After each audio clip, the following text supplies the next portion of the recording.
Good evening, everybody. Happy summer. I feel like we haven't seen each other since the start of summer, maybe, or right around there. I'm calling to order the regular meeting of the Fairfax Town Council at 6:30 p.m. on July 12th, 2023. This is a hybrid meeting, both in the Fairfax Women's Club and via Zoom. I am going to ask everyone if they would feel comfortable rising, and we'll go through the Pledge of Allegiance. I pledge allegiance to the flag of the United States of America and to the republic for which it stands, one nation, under God, indivisible, with liberty and justice for all. Thank you very much. And Michelle, welcome back. Thank you. Could we do a roll call vote, please? Yes, Mayor. Councilmember Ackerman. I'm present. Councilmember Blash. Present. Vice Mayor Kohler. Here. Mayor Cutrano. Present. And for the record, Councilmember Hellman is absent. Thank you. And sorry for saying roll call vote. That's just the habit, but it was just a roll call. Okay, now I will entertain a motion to approve the agenda. It's my understanding we have one thing, which is item 1, the Marin Clean Energy presentation, which we will not be having this evening. Is that correct? That's correct. I will move that with that amendment. Is there a second? I'll second that. Okay, thank you. Could I have a roll call vote, please? Yes. Councilmember Ackerman. Yes. Councilmember Blash. Yes. Vice Mayor Kohler. Yes. And Mayor Cutrano. Yes. That's 4 ayes. Motion passes. Okay, thank you very much. I will read the land acknowledgement. The Fairfax Town Council acknowledges that we are located on the unceded ancestral lands of the Coast Miwok people of present-day Marin County. We honor with gratitude the land itself and all of its ancestors, past, present, and emerging. I'll now read the meeting protocol.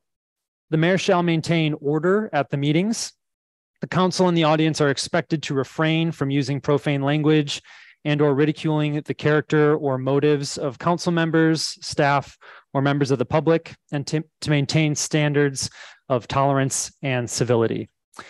I just want to note at this time, with on that item, that in the last week, some of you might have seen in the press or on Nextdoor or on various websites a comment that had been published that had called for a violent act against elected officials on this town council, and I just want to say on behalf of my colleagues, I feel like we shouldn't have to say this, but hateful rhetoric and also real extreme violent rhetoric is not productive in our public discourse today, and it's beyond the pale. And it not only does it not maintain the standards of tolerance and civility, but it doesn't move our dialogues in our community in the right direction to basically start to use such extreme rhetoric and extreme language. And I just hope that everyone can take a step back when they see something like that and, stand in opposition to such language, call that language out. I don't even want to explicitly state what that language was, the harm that had been recommended, but I hope no one on this council ever has to experience that again. None of our staff have to experience that. And I hope no members of our community ever have to experience being on the receiving end of such comments. And I'm just really sorry that's happened to my colleagues. I know it was hard to have conversations with my family talking about the types of comments that we receive as elected officials, but just as regular community members and as people in Fairfax, it's really hard to have those conversations. So I'm sorry if any of you had to have conversations with friends or family about such things.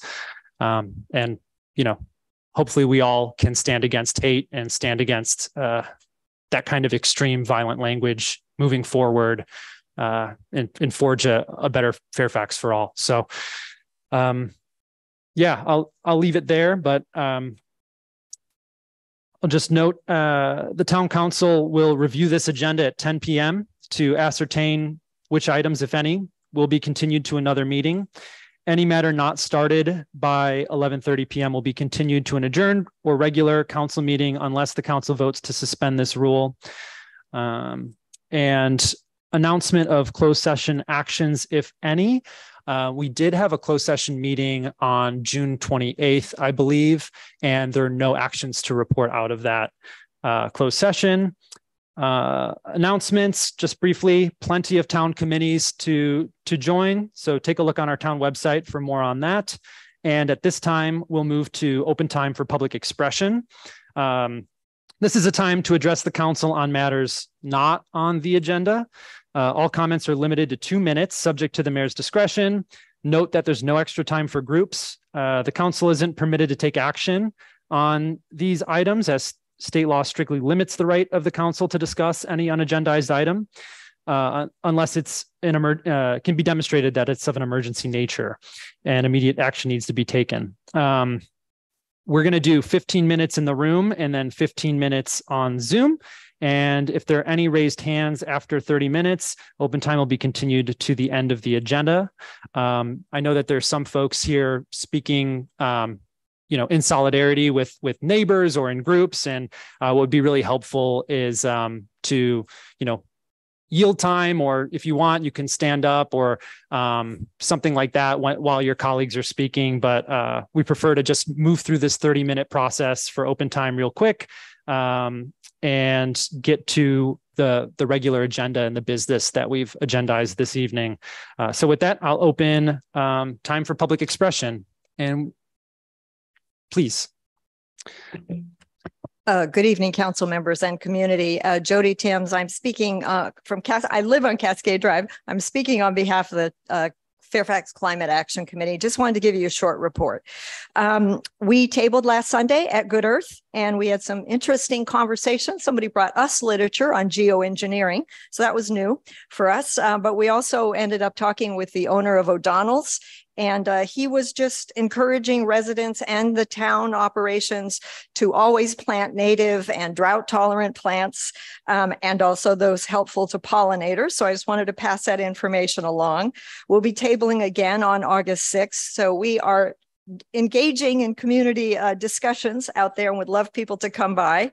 As we all know, it's getting a bit harder and harder to ignore or deny the consequences of global warming, given all the breaking heat waves that we're having here and abroad, not to mention smoke pollution, air pollution, and a lot of catastrophic flooding. So I just want to report that in our local efforts to encourage that transition away from fossil fuels toward renewable energies and electrification, we are hosting finally a free EV and bike an e-bike show on Sunday, August 27th. From 10 to 1 next to the parking lot. We're doing that with Ride and Drive Clean Bay Area.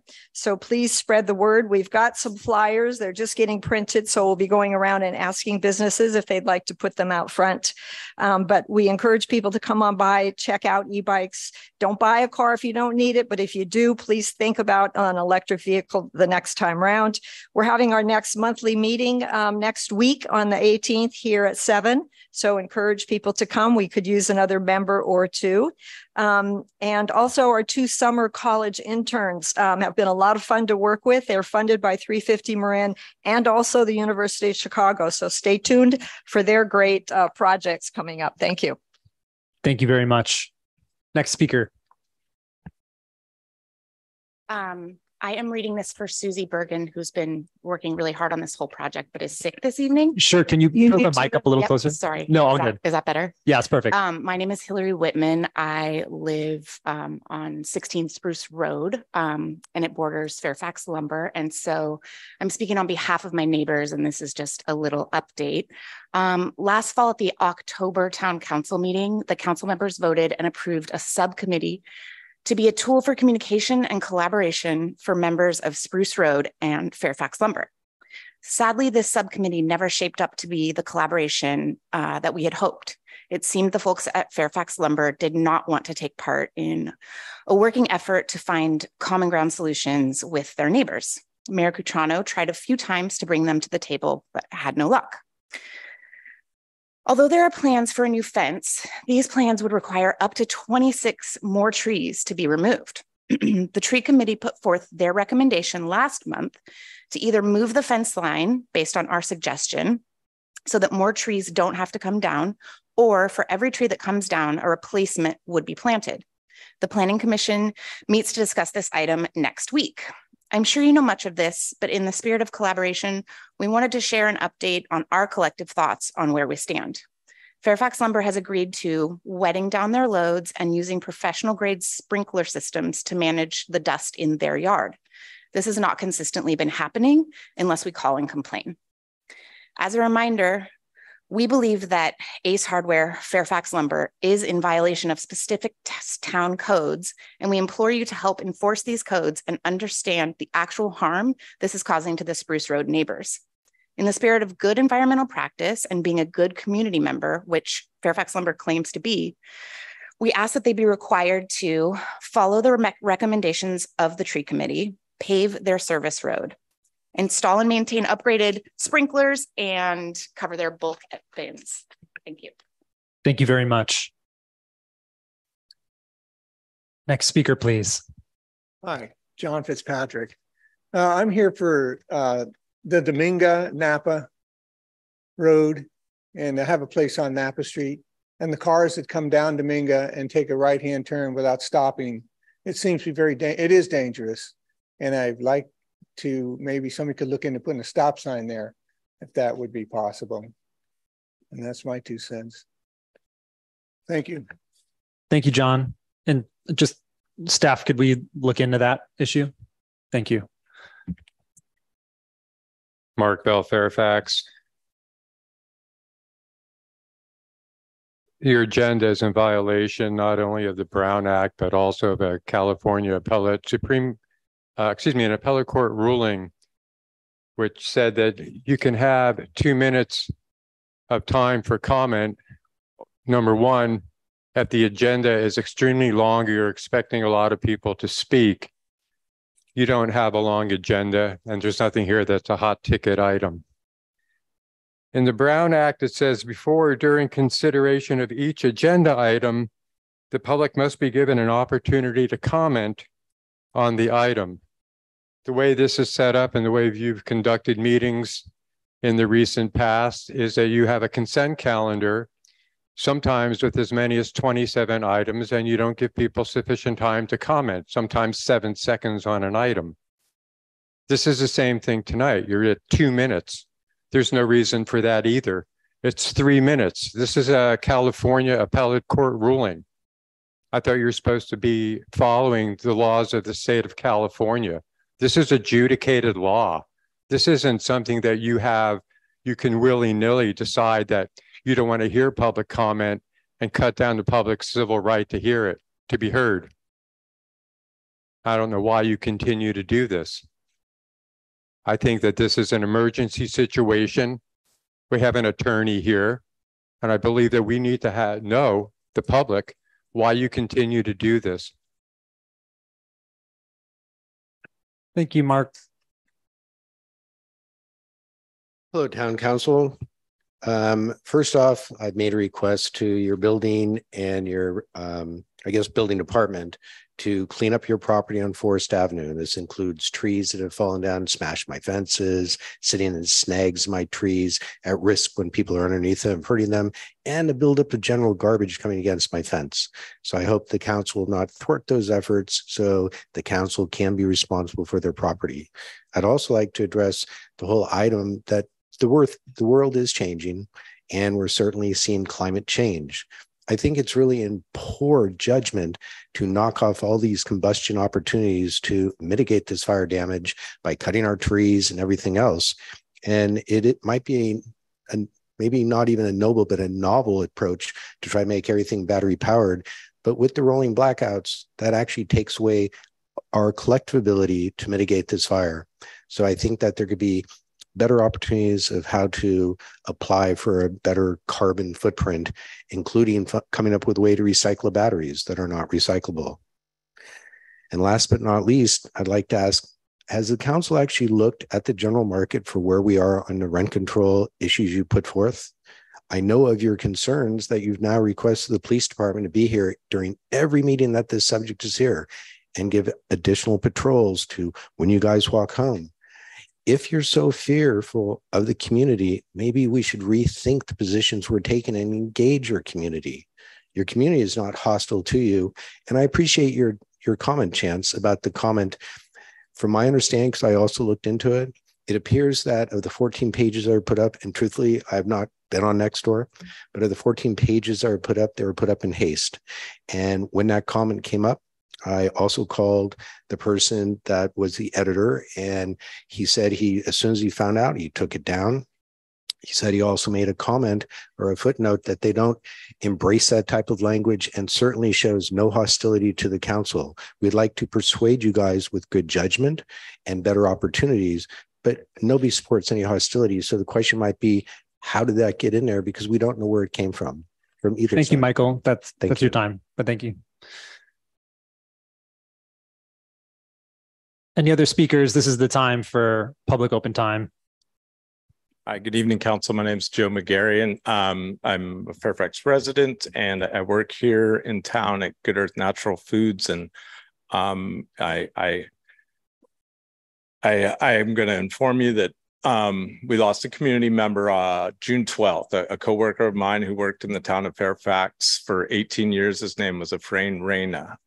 He spent those 18 years traveling to town to provide breakfast via the hot bar for probably, thousands upon thousands of Fairfax community members to start their day.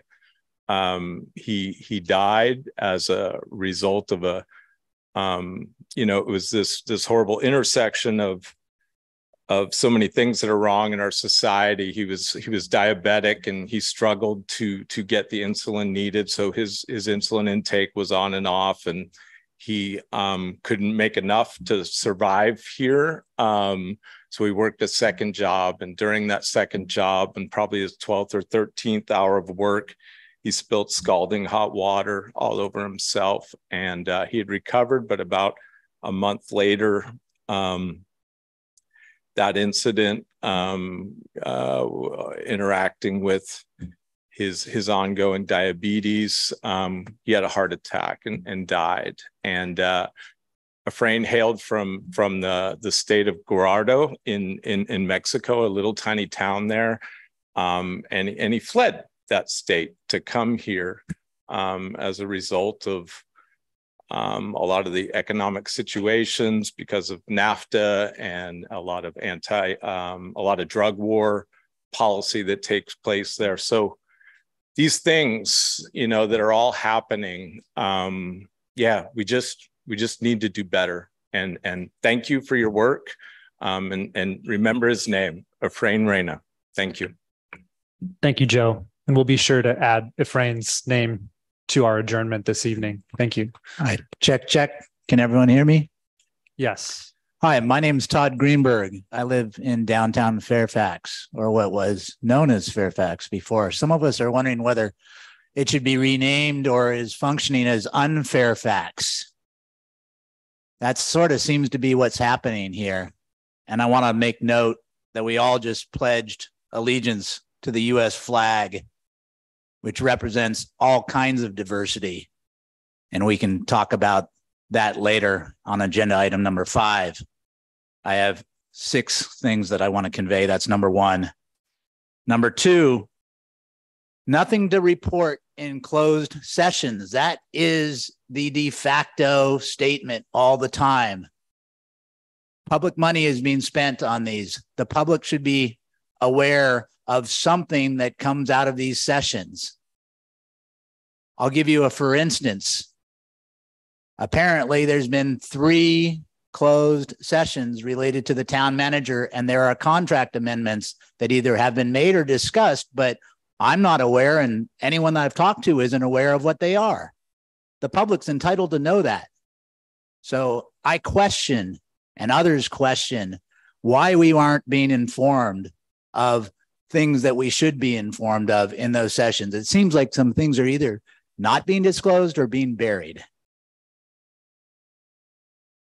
Number 4, It's fire season out. We just had a presentation last week, or the last month, pardon me. There's people really concerned about the grass that is not being cut because they can't afford the high cost, even with the rebate programs in place, because a lot of people don't qualify or they don't have the money to advance to buy the electric items. There is major fire danger here, and you're responsible for it with your policies. You need to reject what you've done, and you need to execute on the tool loan program that you committed to follow up on with Renee Goddard some time ago when you passed this prohibition. Thank you, Todd. Those are your comments. Janet, do you think it's helpful just to explain, like, we do have closed sessions about all sorts of things, real estate, personnel matters, things like that. Is it, could you share at what point in time those things come before the town as a whole? Well, for example, can you hear me? Is this close enough? I'd pull it a little closer. Okay. Is that good? Yes. For example, the example that was just used in a contract negotiations with the town manager, that any change to that contract has to come before the council in open session. At that point in time, those changes will be known to everyone. And so preliminary negotiations and that sort of thing are not anything to report out. There's no voting. There's no nothing to report is what is supposed to be said. Great. So when an action officially will be taken on any sort of changes comes before the council and the public in open session. Yeah. And that's when folks will know. So I hope that helps to clarify. We'll move to Zoom now. Yes, Mayor. There are two hands raised on Zoom. First is Kay, followed by Kristen Umley. Kay, you're unmuted now. Hi, you guys. I'm trying to find my piece of paper. I want to start with, I stand against hate, and I'm so sorry that occurred. It's disgusting. And I also want to begin with thanking you for exempting JDUs and rooms for rent from Just Cause. And with that said, I am now able to turn my attention to another cause, which is e-bike safety. I want to let everyone know I am a strong supporter of e-bikes. I think they're great for the environment, getting cars off the road, etc. Excuse me.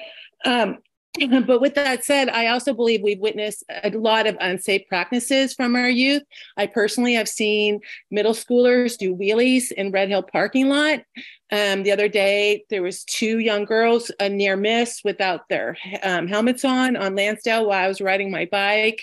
Safe routes for schools, and eBike Marin is working on educational classes, but even with those educational classes, they're hearing from enforcement that students are primarily getting pulled over for not wearing the helmets.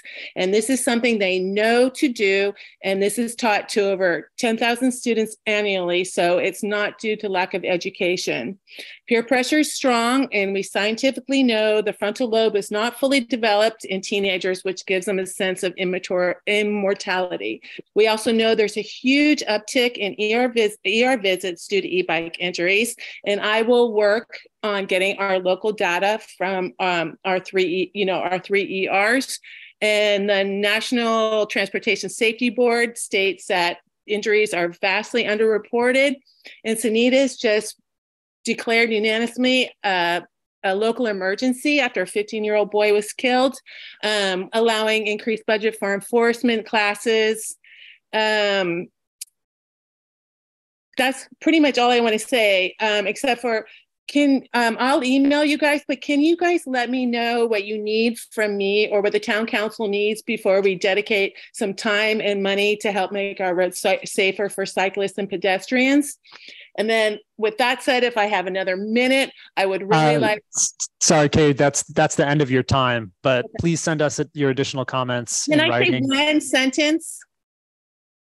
Can we get a public bathroom at downtown for the unhoused people so people stop complaining, because they do not want to go in the police station. Thank you. That's all.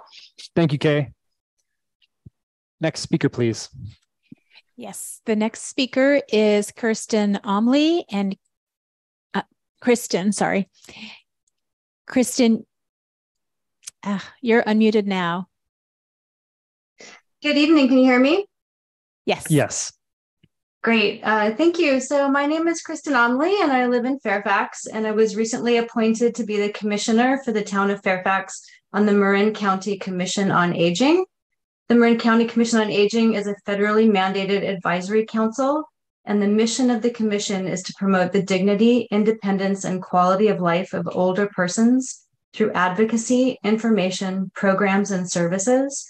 We focus on issues related to aging and disabilities. Some updates I want to share with you about the work of the Commission on Aging and Disability. The Commission just finalized its response to the May 30th, 2023 Marin County Grand Jury Report called The Coming Wave of Older Adults. Is Marin Prepared? The 17-page grand jury report is listed on the County of Marin website. So for anyone interested, the Commission on Aging's response to this report is available on the Marin Health and Human Services website. The report now goes to the Marin County Health and Human Services Director and then to the Marin County Board of Supervisors. So we have monthly meetings, and during the Commission's July meeting, we heard a presentation from the Transportation Authority of Marin and heard about updates related to their projects and programs, specifically for seniors and people with disabilities. They provided a summary of their existing programs and services and also informed us that they made several changes that started on July 1st of this year in an effort to improve their services. So some of their programs include the Marin Access Fare Assistance Program for people with income barriers, paratransit services for people with disabilities, volunteer driver reimbursement programs where reimbursements are available for volunteer drivers of people's choice. And they just started a new 12-month pilot of the Catch a Ride voucher programs, which offers subsidized trips on taxis or Uber. They also have the Marin Access Shuttle program, which used to be the Dial a Ride program for people living in rural areas. And they also made some route changes to bus lines. So if you take the bus and haven't since July 1st, you probably want to check the schedules. You can learn more about the recent changes and programs by visiting www.marintransit.org or calling 511 and saying Marin Transit, or calling 415-455-2000. So that's all I have for right now. If anyone has questions or wants to discuss anything related to aging and disabilities in Fairfax, please reach out to me. The Fairfax Town Clerk can connect you with me. And just as a side note, July is Disability Pride Month to commemorate the passing of the landmark Americans with Disability Act in July 1990. And I encourage you to take the time to learn more about disabilities. Thank you. Thank you so much for that great information. Next speaker, please. I see no further speakers on Zoom. Okay, we'll close open time for public expression. Thank you all very much. And we will move on to the regular agenda, which is item 2, to introduce an ordinance adding chapter 15.17, gate safeguards, to title 15, buildings and construction of the Fairfax Municipal Code. Mark, thank you. Please. Good evening, Mayor and Council. Before you tonight is an introduction and first reading of an amendment to the Fairfax Municipal Code, adding chapter 15.7, gate safeguards, to title 15, buildings and construction. In 2019, Alex Quanbeck was tragically killed in an accident involving a rolling vehicular gate in San Rafael. I remember reading the newspaper article thinking what a terrible heartbreak it was, and it still is today. I remembered my own struggles with a similar gate in my construction yard when I was a contractor. If not perfectly open and closed, it would fall off its tracks, taking 2 or 3 of us to get it back upright. I know of 2 similar gates and at least another 3 more modern large gates in Fairfax. The substance of the proposed ordinance amendment was developed by the chief building official of San Rafael and its city attorney, who worked closely with the family and their consultants to develop a standard and amendments to protect communities and prevent this from happening again. Rolling gates can be installed on commercial or residential properties. All K through 12 public schools, community colleges, and various other state-owned leased facilities are regulated and inspected by the Division of State Architect. Private schools are not regulated by the DSA and are regulated and inspected by the town. The new chapter 15.17 requires existing gates to be retrofitted by July 1st, 2025. However, Councilmember Kohler has requested that the compliance date be earlier. All new gates would be immediately subject to new safety regulations. All property owners are to have their gates inspected once every 3 years to ensure the gates are maintained to prevent injuries or deaths. Staff recommends the adoption of an ordinance amendment that would establish a new chapter 15.17 gate safeguards in Title 15, Buildings and Construction. The proposed ordinance amendment would reduce the risk of serious injury and death by establishing additional gate safety requirements and requiring the periodic inspection of gates to ensure that they are in good working order and in compliance with the applicable codes. I would like to thank Councilmember Kohler and Mr. Quambeck for bringing this for consideration. I can answer any questions if you have them. Great. Vice Mayor Kohler, would you like to start? Yeah, thank you for putting this together, Mark. I know initially there was a thought that we didn't have these gates in Fairfax, and turns out we do. And my question is, I think you fashioned this on San Rafael's ordinance, and the July 1st, 2025 date is 2 years out. I would prefer that we look at January 1st, 2024, which gives people a few months to change out. But is there something that I'm missing about this? And I think Mr. Quambeck is here, and it's just a heart-wrenching story about his son. No, I was just following what the other jurisdictions were doing. Okay, so there's nothing that I've missed that. No. I don't think this is a huge expense, and I think it will save lives or save injuries for children as well as adults, and particularly older adults. Thank you for bringing this forward, Mark. Thank you. Councilmember Ackerman. Yeah, I just wanted to ensure that the codes that the gates would be required to the standards that they would be required to meet, are they considered adequate standards, in particular with regard to what you were speaking of the gate falling off of its track? I believe they are, yes. Councilmember Blash. Yeah. Okay. So in terms of these gates, you mentioned that there were several of them in Fairfax. People will, I'm going to assume, if they have them, be notified, but how do we know where the gates are? Is this all voluntary, or does someone go and inspect? Like, how do we know that people are complying and that how many there are? Well, the ones that we know about, we will notice them. At first, like Council Member Kohler had mentioned, I didn't know of any of the similar type that fell. I knew there were some more modern gates in town, but yeah, we're going to have people, bring those forward to us. Okay, and then, all right, because that was just one concern that I had, and I was surprised because I'd heard there was maybe one gate, and then I heard now there's several. So it's just concerning to me that we don't know where they are. Is this primarily at, like schools and businesses, or are there gates like this at people's private homes? And then how much is it likely to cost? Is there any reason that anyone would argue that they're not going to be able to do it fast enough to meet a more compacted deadline?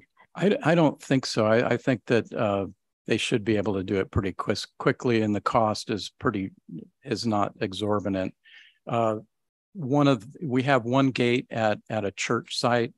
We have one gate at a development, and then we have 2 gates at a commercial site that I know of. Sure.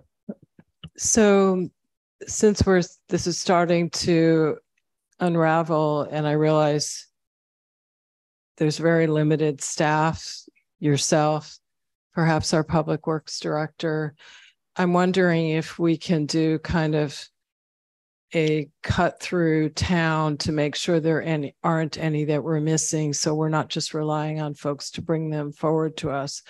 And I'm not asking for an extensive survey, but really just a walk through town, at least the downtown area and our businesses, to make sure that we haven't missed any. And I know that public schools are not under our jurisdiction, which is really unfortunate because I think they tend to use these gates.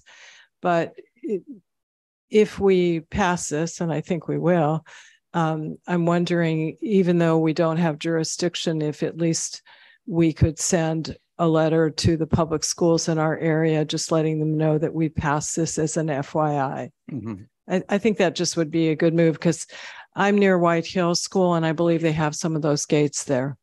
And those kids are, you know, not as small as Alex was, but middle schoolers tend to be a little reckless. Yeah, I did also go out and look at two of the private schools, and there are some gates at those schools, but I didn't measure them. They look close to being ones that maybe wouldn't fall into this ordinance, but I'd have to go out there and ask permission to go on the site and measure the gates. But there are some gates at two of the private schools in town as well. Okay, well, thank you very much. Thanks again. And I just had one question on to get to the point about timeline for actual implementation of the retrofit for the gates that are pre-existing. What goes into that process for retrofitting? Is it sounds like it's not cost intensive or something like that, but just curious. The gates, like at the church site and one of our developments, it would probably, if they are not in compliant, it would probably be a matter of having systems that sense whether someone's near the gate, so that it would shut off, and also having it set up so that when it hits something, it backs up, similar to an automatic garage door, the newer automatic garage doors. I don't know if those two newer modern gates are in compliance or not, but it shouldn't be very expensive at all to retrofit those. The two that are similar in style as to the one that caused the tragic death, I believe they would have to be replaced in whole. I don't think they could be made safe. And so we'll definitely reach out to those folks and let them know. Probably looking at $3,000 to $4,000 per gate. Okay. Great. Thank you. Just one more question. So this doesn't require the planning commission. It's just some kind of a permit from the building department. Is that correct? Yes. Okay. Thank you very much. Sure. Okay. If there are no other, Councilmember Blash. Just so $3,000 to $4,000 for complete replacement or for retrofit? Complete replacement of the two gates that are similar. Right. So the retrofit for the other ones, we're probably looking at a few $100s. Oh, that's great. Okay. Thank you. Okay. We're going to open it up for public comment on this item number 2. Please. Good evening, Council. Rick Hamer, Fairfax. Good evening, Mark. The cited ASTM 1184, the full title of that specification is Standard Specification for Industrial and Commercial Horizontal Slide Gates. There are more than one type of gate. These are defined in ASTM 2200, which is part of this code. The paragraphing on this code is not correct. What essentially it says is that you can't have swinging gates anymore, because every gate must be compliant to a sliding gate specification. So where the 1184 is cited needs to be moved out of that paragraph, so it only applies to sliding gates and doesn't apply to swing gates or vertical pivot gates like we have at Town and Country Club.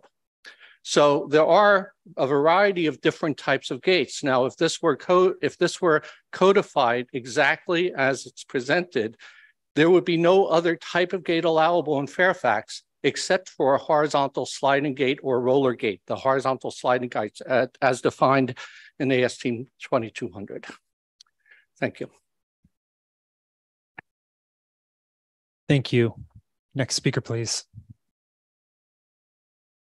Could you press the gray button? Yeah, perfect. All right. So for those of you who don't know me, I'm Alex's father, Eric Quanbeck. So first of all, I want to thank you for giving me an opportunity to talk about my son and the work my wife and I have done. Let me try and answer as many of these questions as I can in the 2 minutes I have, because you guys have all raised them, but I respect the decorum you guys have to follow. So the first question about what you actually started the night with, these gates are everywhere. So to give you a sense of why the gate at Mark Day School was built, that was in response to Sandy Hook. And so when you think about the violence that has occurred in our country, whether it's school shootings, whether it's Uvalde, whether it's the nightclub scene in Denver, people, when they're scared, they put up a perimeter. The simplest way I can explain this to somebody is you can't have a fence without a gate. The reason these gates are so large is because schools, buildings, anywhere where there's a significant amount of people, they design the gates for vehicular access so that cars can get in, and more importantly, that the fire department can access the building, right? So again, not to scare people, but the gate that fell on my son was 30 feet long, 8 feet tall, and it weighed 400 pounds. And so when it fell on the back of his head, he went into cardiac arrest immediately, right? You can imagine something that heavy made out of steel falling at the speed of gravity. No adult could survive that. The reason we've used this venue to advocate for this change is that the gate at Mark Day School was built without a permit. And so you have the power, to the question that was asked earlier, to really notify the public about the gates and the dangers that they possess.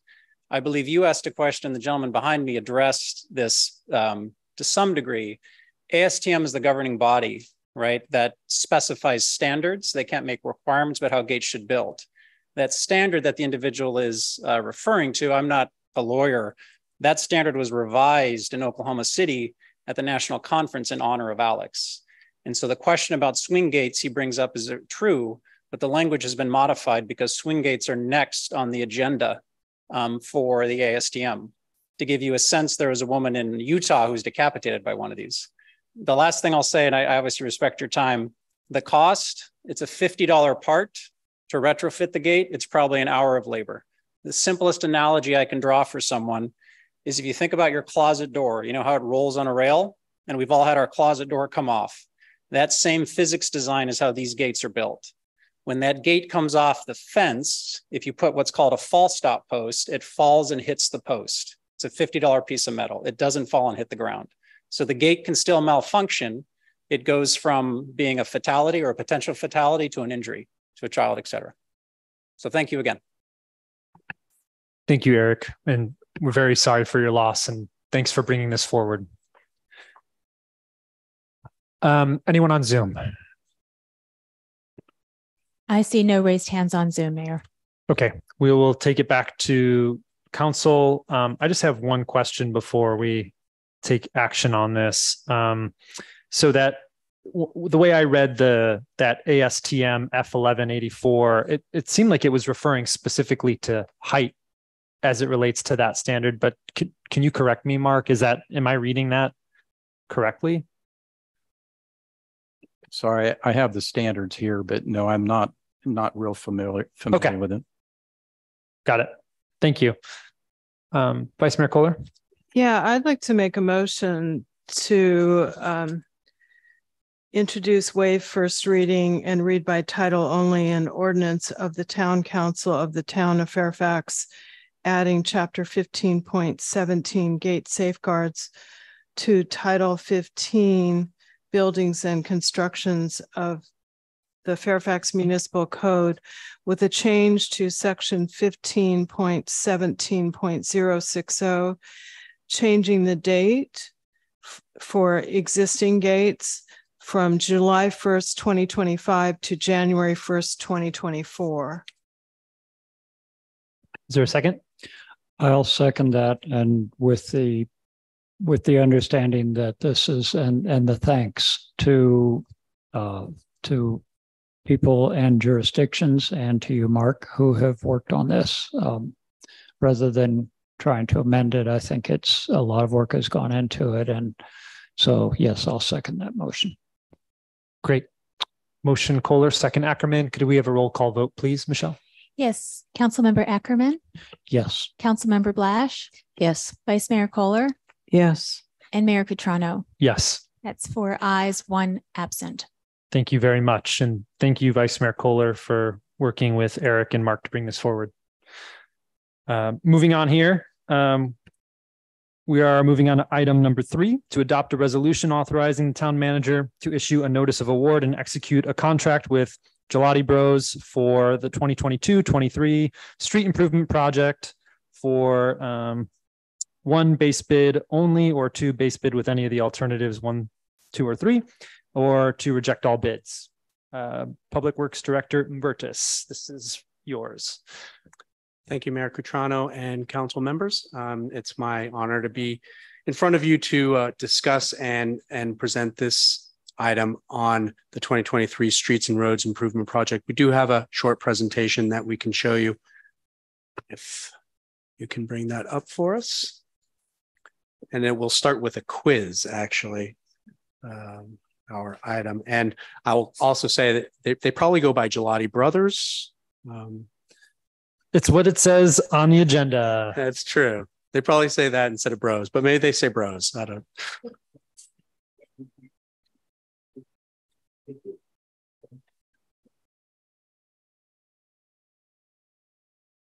Could I just interrupt? And I know there's some important discussions going on in the back of the room, but it's hard for us to hear. Great. Okay. It is up. The first quiz is what is wrong with this picture? And what I noticed as I was bringing this presentation up on my own computer is that it's somewhere in Europe where the direction of travel for traffic is opposite of ours. So that's not how we're going to build the roads and streets here in Fairfax. So, but I noticed that, and some eagle eye might have noticed that as well. So this is going to be a brief presentation. We did, in fact, go out to bid. If we can go to the next slide, out to bid on the Streets and Roads project. We had come before the council in March and to discuss the PTAP report, which is the Pavement Condition Index that we received from MCE regarding the condition of Fairfax streets and roads. And at that time, I was joined by Joe Ryrie, a principal at Pavement Engineering Incorporated, and he's with us tonight to answer some questions on the project if you have them. So we were before you. We explained what that PCI report contained, and we also presented to the council at that time that we intended to go out for design of construction documents for 3 sections of streets and roads in Fairfax, including Scenic Road, Porteous Avenue, and Klaus Drive. We did go out to bid, and we received bids on June 27th. At the time, we received 2 bids from the community. One was from Gelati Brothers, and one was from Majora and Gelati. We can talk a little bit about that in a second. The way that we broke down the bids was that we had a base bid for all of the work associated with Scenic Road and with Porteous Avenue. And then we decided to take Klaus Road in that section and break that up into alternates. The reason being is that we didn't want to get into a situation in which the overall bid might exceed our budget significantly, in which case we would only have one opportunity, which would be to reject all bids or accept the bid as base. So we decided to go with a base bid with alternates to give the council some flexibility on how to proceed. And you can see here that we have the bid results. The base bid being from Gelati Brothers, $732,335. And then the alternates 1, 2, and 3. And I'll go into detail on what those alternates include. For this, 1 second, for the slide deck, can we go back to that slide so we could see that? Oh, sorry. Thanks. Or maybe it's forward. I'm not sure if there were numbers. Should be back. Okay. Yep. There we go. There we go. Thank you. So again, the base bid was for all of Scenic and its associated work, and all of Porteous Avenue and all of its associated work. And then alts 1, 2, and 3 were for different sections of Klaus Drive. And I'll go into the details of what each one of those alternates is. So tonight we are before the council and looking for direction. And as you pointed out, Mayor Cutrano, there are 3 options that are before the council. One is to award the base bid only. Option 2 is to award the base bid plus any of the alternates. We'll go into some of the details there. Or the third option is that the council may direct staff to reject all bids and essentially return to the drawing board for this. So if you can go to the next slide, please. To give an idea of what work was done in preparation for submitting or putting out the bids, PEI conducted on-site, in-person kind of inspections of those roadways, and then also performed some testing. We don't need to get into the details unless you'd like to, and Joe can certainly talk more about that than I, but the type of work that was performed by them was, as I mentioned, the visual inspections, and also you can see on the left, there's a table there. That was where certain deflection testing was performed. So that was work, and Joe can talk about exactly how that was performed, but it basically was a means to determine the subsurface conditions of the roadway. And that's important because those subsurface conditions often will impact what's happening on the top of the road. You'll see what's happening on the top of the road throughout town. And in some cases, it might be because there was poorly poured asphalt.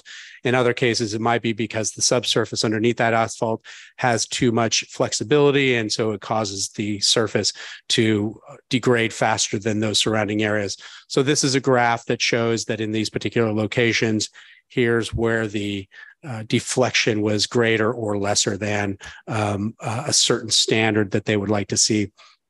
On the other table, that represents areas in which they performed coring samples of the roadway to determine its existing thickness, if there were any type of fabric underneath that, what type of soils may have been placed underneath the roadway.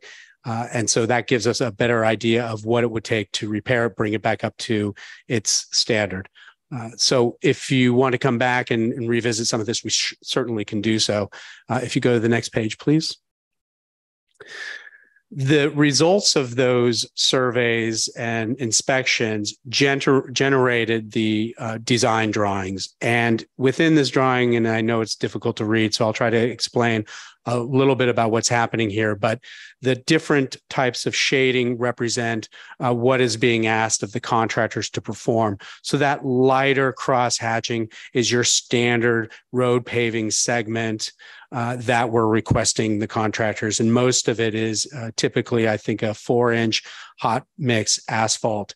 The areas where you see where it is darker lines are areas in which the condition of the road and the subsurface demand that we go deeper than the actual paved asphalt area and essentially recompact underneath those areas. At the very end of this presentation, you'll see a section of Porteous Avenue where along the edge of the roadway, it is heavily degraded compared to the adjacent part of that roadway. And that's in part because, you know, as larger trucks are going over there, they're placing more weight on those edges. Those edges end up, and the subsurface end up degrading faster. And so you'll see a difference in the quality of the road pavement. So these are sections that, based upon the inspections done by PEI, require additional work. Along the edges, you'll see some dark lines. Those areas are areas in which curb and gutter are damaged that needs to be repaired to, you know, facilitate drainage, to nicely adjoin the road surface. And then we also have a couple of areas that talk about curb ramps where those are needing to be repaired, upgraded, or placed. You can go to the next page, please. Again, this is a section of one half of Scenic Road. And again, you can see that the darker areas are areas in which we feel that more subsurface work needs to be done in order to support the new road paving that's going to go on top of it. Scenic has some interesting qualities. One is that there's a bridge that runs across it. So that gets a different surface than the rest of the roadway. We do have a number of locations where we have streets that are coming onto scenic. And so curb ramps are going to be touching on each of those locations that'll have to be improved or modified. So these are just some details. And this is what was put out in the plans and specifications for our contractors to bid upon. Next page, please. So again, going back to the options for council this evening, the option number one is to award the bid for base bid scope of work only. That would include scenic road paving, some curb and gutter, as we just showed and talked about, ramps and street markings as appropriate. Basically, the entire scope of scenic road as needed. Porteous Avenue, same thing. The alternates were broken up into three for Klaus Avenue. We have Lower Klaus Avenue from Sir Francis Drake to Taylor Drive. Alternate one, we limited only to the paving of the street. The alternate number two was that same length of road, but it was for the concrete work that would be required. So the curb ramps, curb and gutter, those areas that basically are adjacent to the paving, we decided to put that as a second alternate. That's going to be important in just a second. Alternate number three is a section now that it basically Klaus converts into Taylor Drive. So it's Taylor Drive up to Burdett, and the alternate is for paving and the curb and gutter and markings that would be appropriate for that section of work. Now, the important part about alternates number 1 and 2 is that if you choose to select some of these alternates, if you choose alternate number 1, then it's the alternate number 2 should be included as well, because when you're doing projects of this type and of this type of work, it typically triggers accessibility requirements. So if you were to do number 1, you would need to do number 2. We could potentially, at some potential risk and defer that accessibility work for a later date, but we are required to do that. So if we decided not to approve alternate number 2 at this time, it's just something that we need to do in the very near future. And if we can make an argument that says we want to do this, but we're going to include this other work as part of a ADA transition work or plan, we could do that. I wouldn't recommend that. If you want to do alternate number 1, I would suggest that we go with both. Now, alternatively, you could choose to do alternate number 2. We could do some of that work there, defer some of the paving for a later date. Or you can choose alternate number 3, which will be that section and include not only the paving, but also the concrete and concrete work and gutter work that is shown on the drawings. So it's a short presentation. I understand that. You can go to the next page. Here's a great example of Porteous. You can see what's happening on those edges there. And that's where you see within those drawings that I included why those areas require a deeper dig, a deeper excavation, a recompaction of that subsurface, and then placing the pavement, because as cars are over on that opposite side, you have your larger trucks. The roads typically are crowned a little bit in the middle, so that's placing a lot more weight on those edges. And that's why you're seeing this condition. And this is almost all the way up Porteous. And in fact, if you were to go to Scenic, it looks the same way. So I know that this was a quick presentation. I know you may have some questions. Joe is here to answer any of the technical questions that you might have. And I'm certainly able to discuss the project and answer any questions. Thank you, Lauren. Quick question I have. Do you have like graphics for the Klaus work? I do. And I have that in our set of plans and can certainly provide that to council. Okay. Vice Mayor Kohler. Yeah, thank you. Lauren, I had sent some questions beforehand and I hadn't heard back. So I'm assuming that's because you wanted Joe to be here. But a couple of things is, my recollection is the council allocated $1 million for road work. If we were to award all of this, we'd be 3 roads, $1 million. That's it. And so that concerns me. I certainly agree with deferring Klaus at this time. And one of the things that, and this is a later item on our agenda, but we're not going to get into this level of detail, but the Fairfax San Anselmo Children's Center will probably have, which is at the end of Porteous, we'll have quite a bit of construction work going on it. So there probably will be heavy equipment going on Porteous. So I'm not sure that that's the best use of our funding, even though I agree that Porteous is an important road. But I have, you know, in reading the report, I know you talked about that we don't, and Joe brought this up last time, we don't necessarily know until we get in just how bad these roads are. But I'm interested, well, first of all, when Joe was here a couple of meetings ago and we all loved his presentation, I had assumed what we were going to get back, and maybe I misunderstood, was really a comprehensive look at all our roads with kind of a triage of what we absolutely needed to do first, understanding that we couldn't get it all done, and then where we would go after that. And I'm curious is, number one, how did we determine to do these 2 or 3 roads? Because there are so many roads that are a problem. And also you mentioned in your staff report that the bids came in quite a bit over what our estimated costs were. So I would like to hear what our estimated costs were for each of the 3 roads. And I have concerns about doing Klaus. I don't think it's a hugely traveled road. None of these are arterials. I guess at best they'd be called collectors. I'm not a road person, but I think that's what I recall. And I'm concerned about Porteous if it's true that there will be a lot of heavy construction going on at Deer Park School, which we all hope for, that I think will kind of mess up whatever roads we do if we do Porteous. And so going back to, I was thinking that we were going to have a comprehensive plan. I really want to know how we picked these 3 roads, why they sort of rose to the top. And, you know, we are looking at hopefully in the future spending even more money. But my concern is that we'll be pretty much sucking up everything for 2 or 3 roads this year.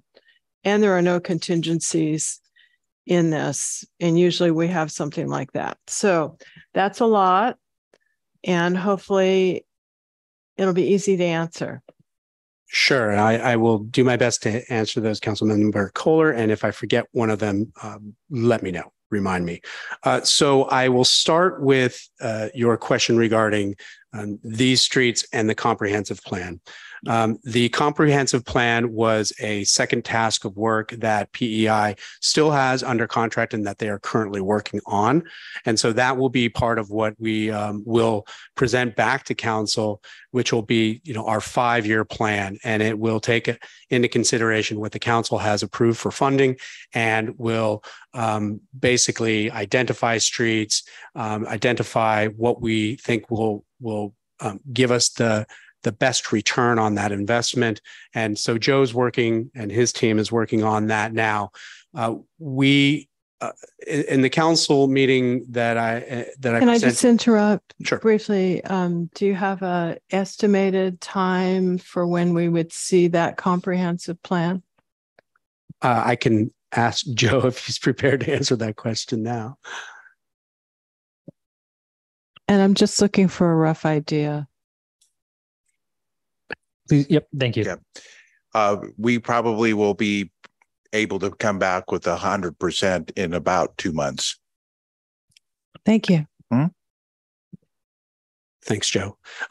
So when we came before the council in March about the project, we chose these 3 roads for a few reasons. One, they had already been identified by my predecessors, and I believe also Mark Lockaby was involved in that.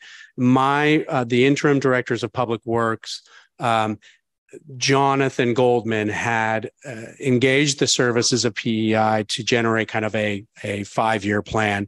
And the person who took over between Jonathan and myself, Hamid Shamsopur, wanted to identify some roads that could be immediately addressed.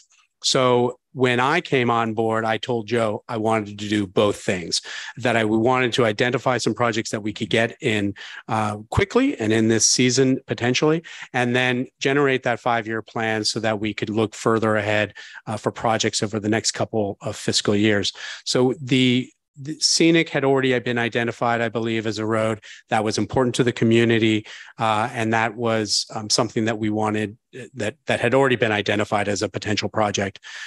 In using that as kind of an example, in my driving around through the town of Fairfax, and also Joe doing the same thing, we tried to identify other streets in other locations to kind of spread the improvements to the community. So Porteous obviously was one that we noted as requiring similar work to what we had over on Scenic, same types of damages. The reason we selected Porteous also was because there's a lot of actual surface drainage. There's not a lot of subsurface drainage on that street. So we didn't anticipate that there would be a lot of storm drainage work that would have to be pulled out, repaired, replaced. We knew that it was basically going to be a surface project.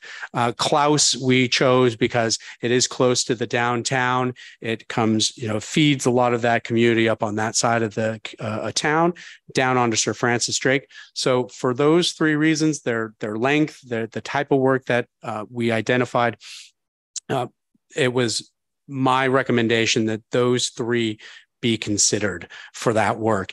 It truly, it could have been, any other street because of the condition of the roads and streets here in Fairfax. But, because there had been already a little bit of effort in trying to identify these locations, and then my desire to, spread that work around the community was how those 3 roads got selected. So that's where we are with that. That was kind of our recommendation based upon that. I remember also that one of the reasons that we selected Klaus was because of its adjacency to Mercy Housing up there. And so that was something that we felt was important. There's also the park right there. So improving the road and also touching on some of the concrete work like the ramps was something that seemed to check boxes of trying to improve the pedestrian experience of those areas as well. So that was where those 3 were selected. So going forward, what I've directed PEI and Joe to consider when we're identifying other streets is what boxes do they check? Are they part of our bike spine area? Do we have bicycle paths over there? How are they maybe potentially related to the work that we're doing so that we can expand upon the improvements? That's not necessarily important. The other thing is that we're also trying to identify streets that may be in decent condition, and we're trying to keep them in decent condition. So if the roads are excessively bad or in a failed state, where the folks who live on that road may very much desire to see their road improved, that might not be the best place to put our funds. We may want to try to maintain the roads that are in decent condition so that they extend their life, rather than putting all of our money into the failed roads and then having to finish this program and return back and then start having to do that with the roads that we could have maintained in a little longer of a process. When we come back, we'll have that list of roads, and we can certainly move them forward and backwards on that, based upon what we decide upon and what the council gives direction on, and other factors from the community. So there was another question that talked about. Well, there's sure 2. Well, one was, what were your estimates for each of those roads? But the other piece is this new wrinkle about heavy equipment going down Porteous. To me, one question I have that's kind of a new question is, would there be a way if we said, let's just do Scenic Road first, get the ball rolling with Scenic Road. Let's not do Klaus right now. And let's defer Porteous until we have a better feel for when that heavy equipment would occur, because we don't want to destroy what we already did.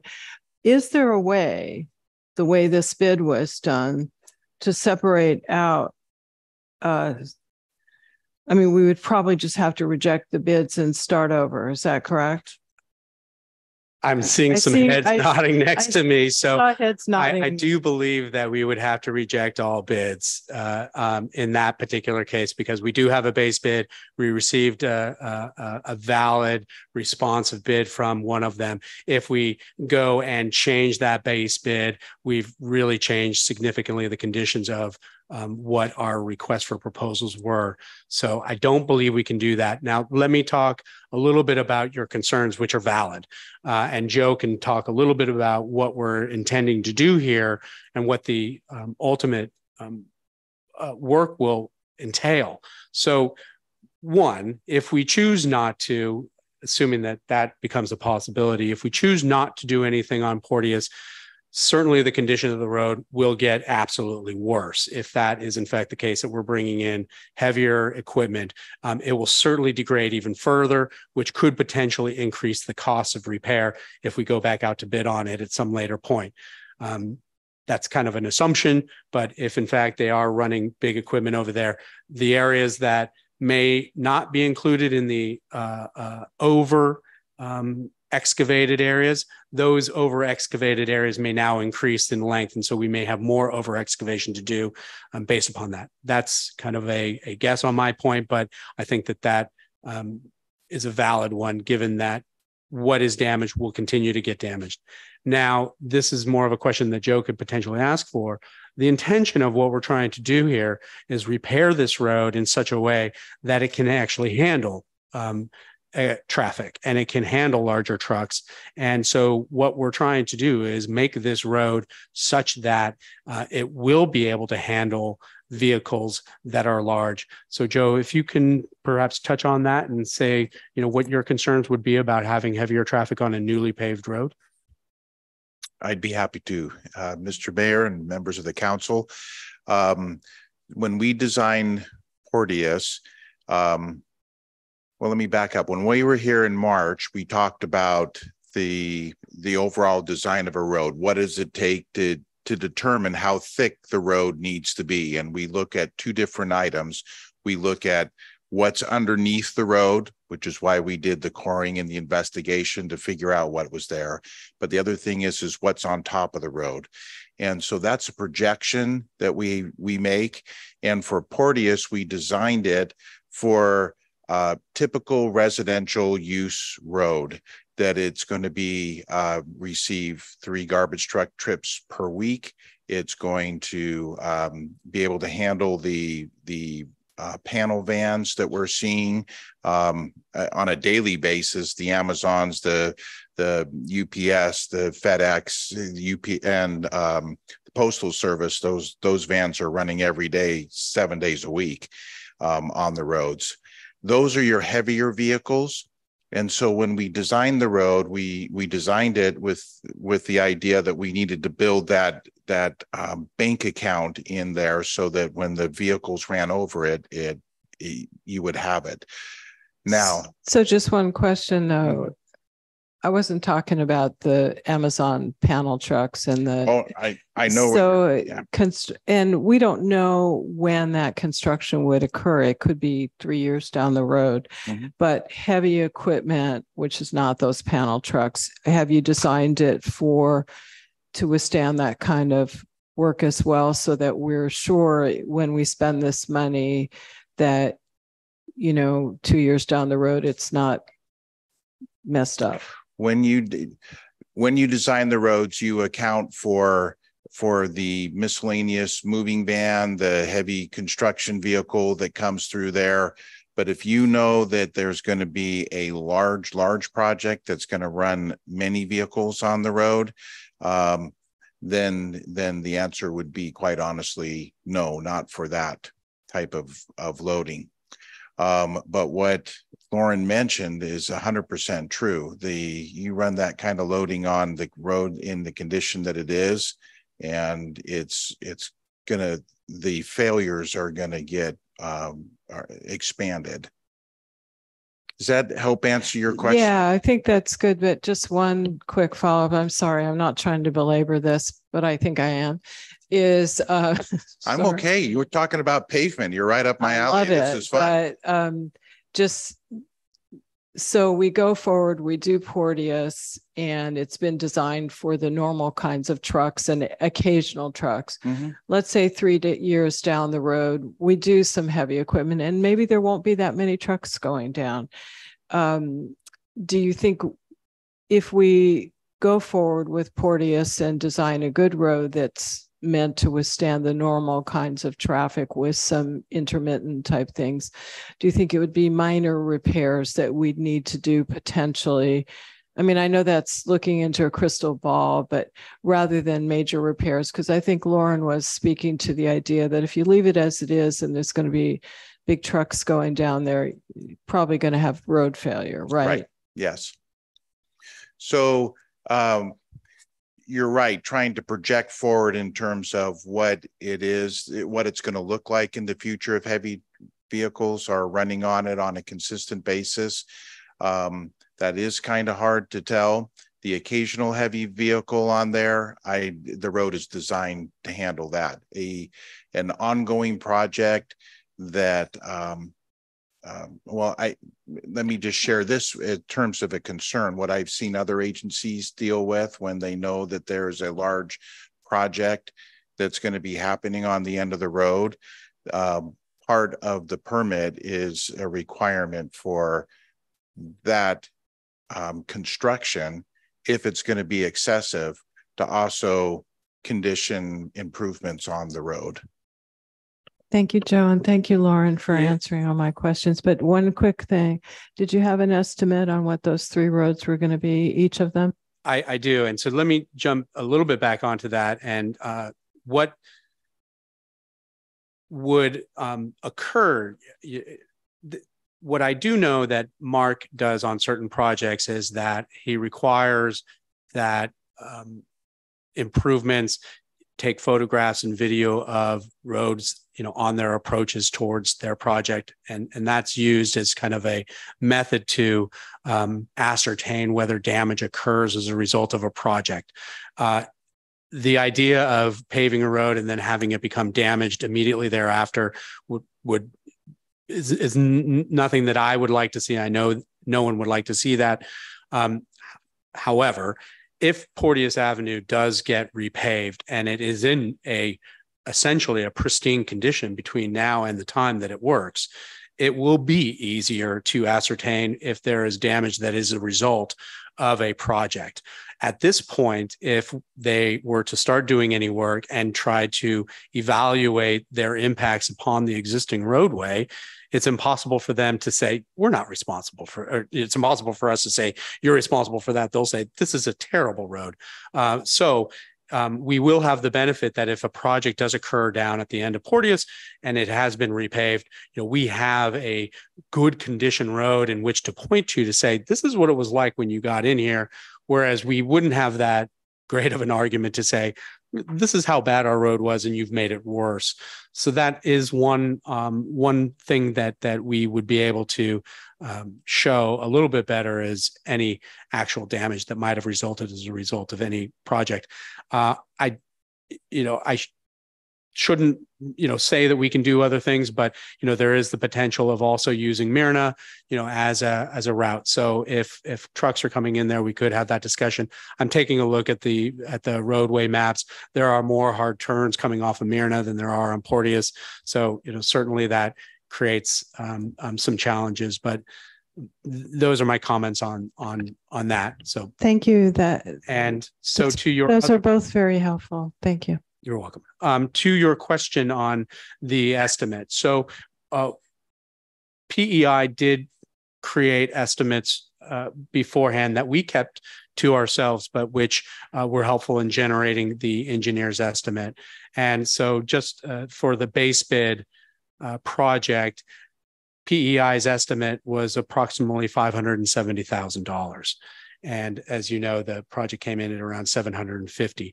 The areas that were significantly different from the estimate to the actuals were in really three areas that exceeded, that were of a magnitude that are worth noting. And they were in the mobilization, bonds, and insurance category. They were also in the cost of hot mix asphalt and in the cost of Portland, concrete and cement for curbs, gutters, and ramps. And that's, except for the first item, that's not surprising. We have reached out to the contractor to get a little bit more information about why their asphalt numbers and concrete numbers were more expensive than what we anticipated. And so we have a little research to do on that. And PI certainly wants to know why that the numbers that they're using weren't what the contractors were using. And we surmise that there are a number of different factors from that, among which include inflationary pressures, increased fuel costs, which also goes into the cost of creating asphalt, which is the use of petroleum, of hydrocarbons, and that, as well as concrete is also very expensive. We happen to be in a location in Marin County in which we don't have a lot of material suppliers to choose from, so we're limited to the number of plants that can create asphalt, which restricts some of that supply and demand. We are currently in the middle of asphalt season, so lots of contractors are working already. And so to try to fit in and get asphalt from a supplier may be difficult. This project is big for Fairfax. It is not big for paving contractors.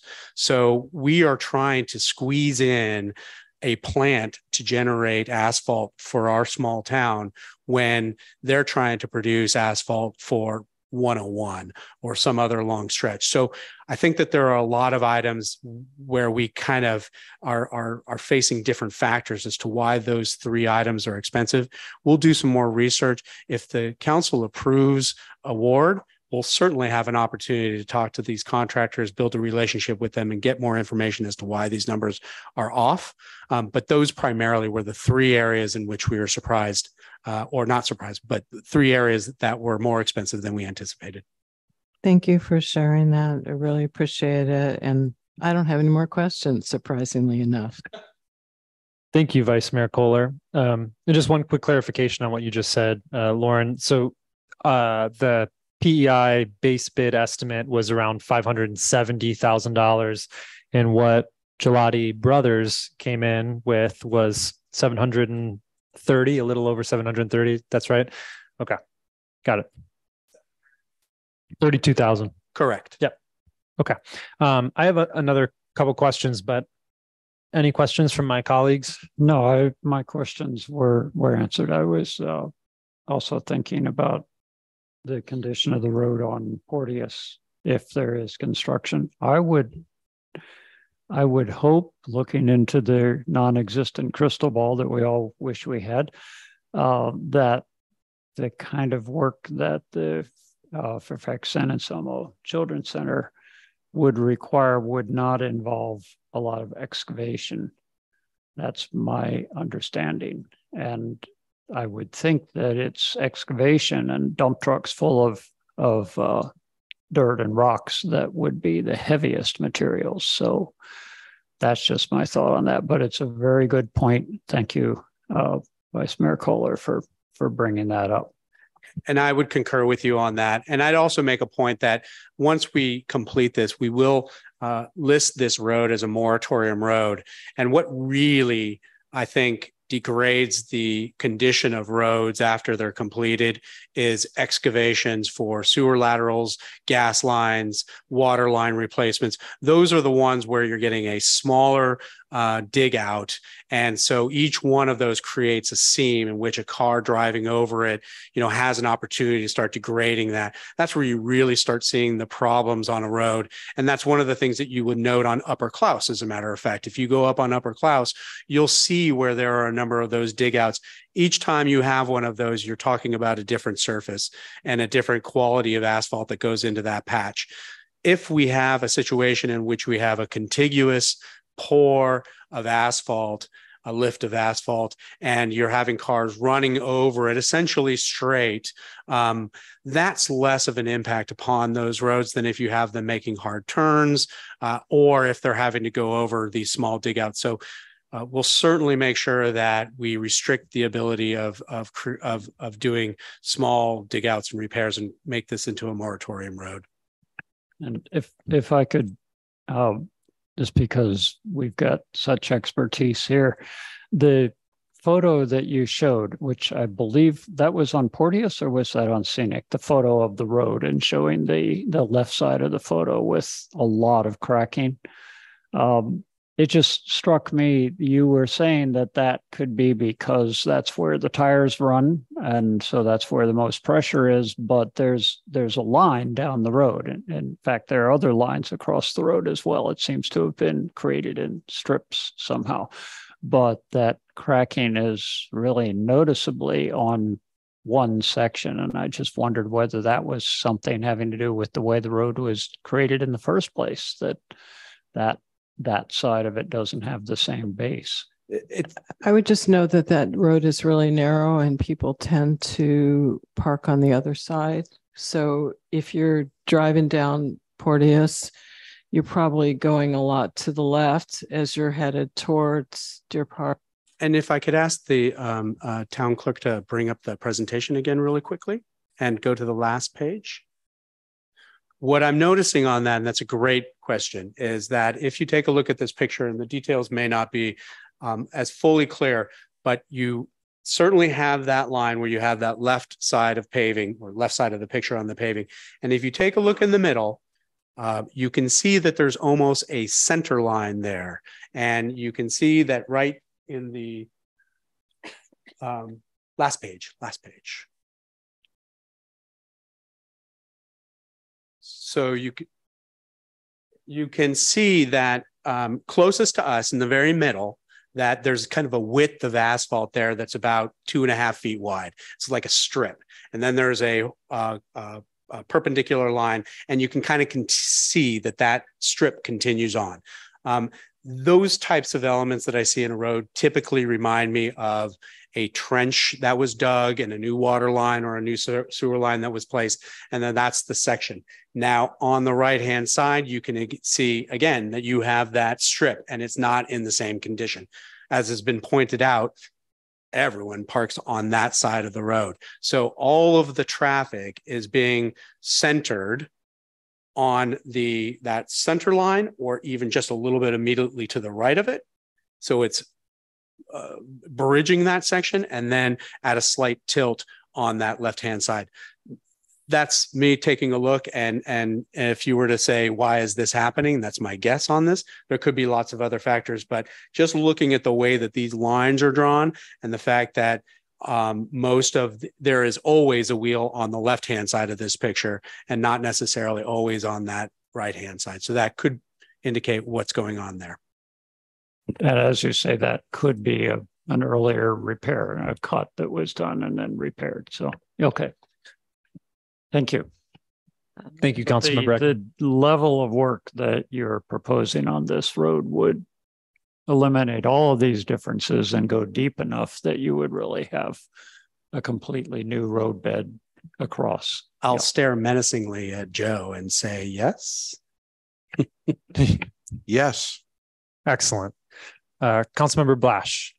Okay. I've heard a number of times here, I think Councilmember Kohler say that there was damage made to Sir Francis Drake by both the reconstruction of the flood detention basin as well as Victory Village, and that's not been addressed. So I'm wondering what guarantees, at least that's what I understand, what guarantees do we have that any new construction at the Children's Center, which is not under our jurisdiction, that they would fix the road if they damaged it?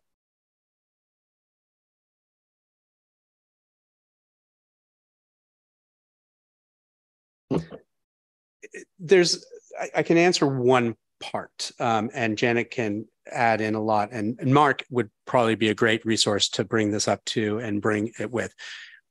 Generally, anytime any construction occurs, if anyone wants to do a project, as part of those permit fees, there is a construction impact line. And so there are monies that the town collects for any construction project as part of their permits, which goes into having to repair other areas within town that might not be specific to that project. For larger projects, the town may have jurisdiction or have some leeway of putting on additional requirements for a project. And so Janet may be able to talk a little bit about that. But in general, any construction project has impact fees. And so if a project damages a certain amount of road, that's what the impact fees are for, is for future improvements within town to address the normal state of progress. So it doesn't necessarily mean that if you get a permit fee and you have if you have an impact fee, those go into the general maintenance of town, because over time, everything becomes degraded by progress. So that's something that we have here, have in place already. So if we choose to, make an exception or impose additional requirements on this particular area, we can do so. What does occur is that property projects are required to, put forward typically a bond or a certain amount of money as a deposit to repair things that go and become damaged as a result of their project. That's why they have to videotape the road. It's not a significant amount of money. It certainly wouldn't, repair or construct another road. But we do have those options in place as well. In terms of, the agreements that were made with Victory Village and the work that was done at the retention pond, there may be some separate agreements that either the town manager. On Victory Village, we deferred the road impact fees for 10 years. Right. The county did not agree to provide any funding. And I think if the Marin County Board of Education does the work, they may not have to get a permit from us. So that was the question. Is it a private entity doing the work? Is it a public entity doing the work? They're not going to have to get permits from us. So we don't have that vehicle. But there's nothing to say we couldn't have a separately negotiated agreement. Does it answer your questions, Councilmember Blash? Yeah. And the final one was just that. So this is not going to be part of we will have a separate prioritization for repairs once we have the 5-year plan. This is totally separate from that. So how that fits into whatever else we do is to be determined. I mean, we're doing this because of the reasons stated. They were easier to address and get the ball rolling. Okay, thank you. Yeah, and this is part of the overall plan for improving Fairfax's streets and roads. This is the first phase of that multi-year process, and these were identified, as I pointed out, because they seem to make sense and had already been identified as good locations. To the council's concerns about how much money we wish to spend, it's certainly at the council's discretion to spend what they choose to. You make a good point, Councilmember Kohler, that if we approve the base and all the alternates, that is pretty much what our annual budget is. It is a fact of life that there are unforeseen conditions on all projects, it seems.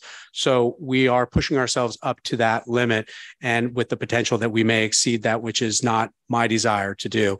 If we choose to do the base bid, that leaves us with not only a cushion to deal with any unforeseen conditions that we might find on those 2 streets, but it also gives us some funding available to make necessary repairs in other locations in the town, like the ones that Mayor Cutrano and I identified on Sir Francis Drake on just a few small dig outs. We just did an emergency repair up on Scenic Road, up on the top hills, because it was crumbling along the edges. We did a emergency repair on, I think, Ridge Road about a month or 2 ago. So by choosing to select only the base bid, we leave ourselves with some available funds for doing other work or dealing with unforeseen conditions.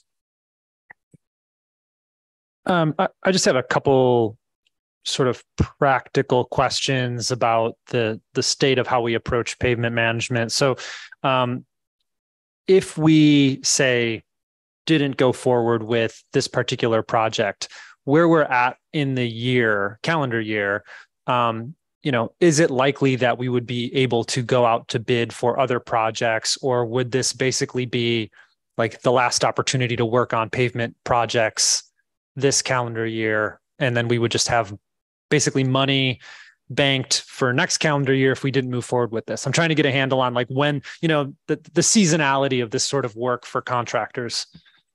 Great question. Where we stand right now is that if we chose to reject this bid at this time, we would miss the window for doing any paving work between now and the winter. Right now, we're pushing up to about a 3 or 4 month window for doing this work in a very busy time for a lot of contractors. We want to have this road work in place by October, because after that, the temperatures start to drop, which is not good for asphalt work. So we would miss that window. And if we chose to pull back and then either choose to rebid these streets or select different streets and put together a new bid package based upon what other streets we're identifying as part of the 5-year plan, we would be able to get a package put together to put that out to the market in the winter months, which is a good time to start getting that out to contractors because they're trying to build their backlog. They're trying to build their projects for the asphalt season. So if we were to reject bids, go back to look at other streets that we want to do, put out a new package, get that out, we might have the benefit of getting a little bit of maybe some more competition as contractors are trying to fill their workload. But at the same time, we're not seeing a reduction in inflationary pressures.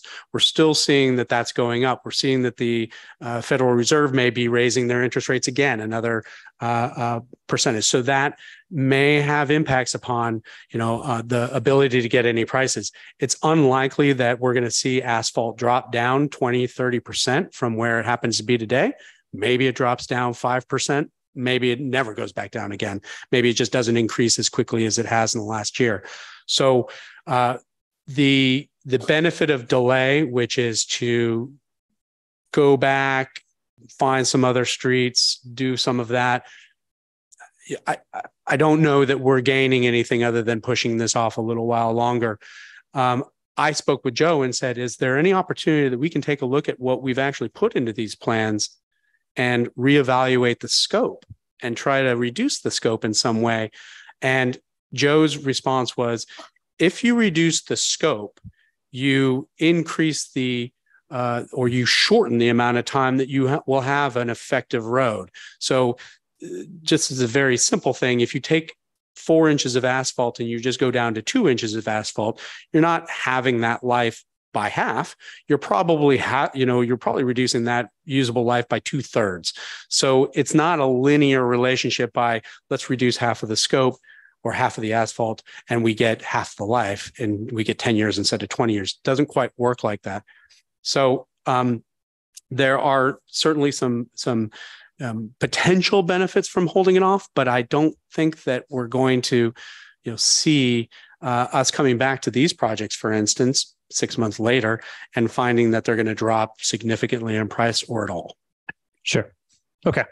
If there are no more questions, we should probably go to public comment unless Joe has any more comments from you, Joe? I just echo what Lauren has said, that I agree. I understand the idea. Well, let's hold off on this project and then rebid it again. I just don't see that happening. All of the prices throughout the Bay Area and particularly in Marin County are going up by a lot, 40, 50% over our engineer's estimate. We designed and bid 5 other projects in Marin County just this season, and all of them came in on the high end. And I really believe that it is just from not only the inflation pressure that we're seeing, but the other thing that we're seeing is this is really a supply and demand problem. We don't have enough contractors to do the amount of work that we are putting out on the street. Not only are cities taking aggressive action in terms of, I can't just wait for the state to come and give me enough money to do my roads or whatever. They're coming up with sales tax measures and bond measures, and they're aggressively going after their streets and coming up with ways of creating additional funds. That's creating larger and more projects.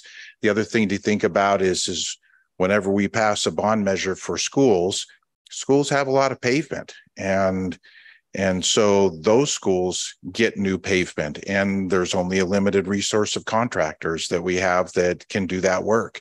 And so that puts more pressure on the contractors in terms of what they can and can build and bid. So I just add that we're just seeing a very unique situation right now that's I haven't seen for years. That's helpful to get that big picture and that trend. Just one question. I've sat on this council for 10 years, and it seems like it's always one of the 3 gelati companies that bid on these things. Do we ever get anybody other than the 3 gelati companies bidding? Because they're all related. Yeah, great question. Yeah, and to be honest, I don't know who started it. I do have heard the stories of how they all split apart, but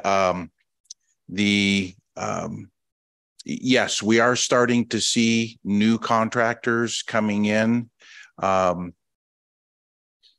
They are green, and some of the agencies have ended up rejecting their bids, even though they were the low bids, and they found them.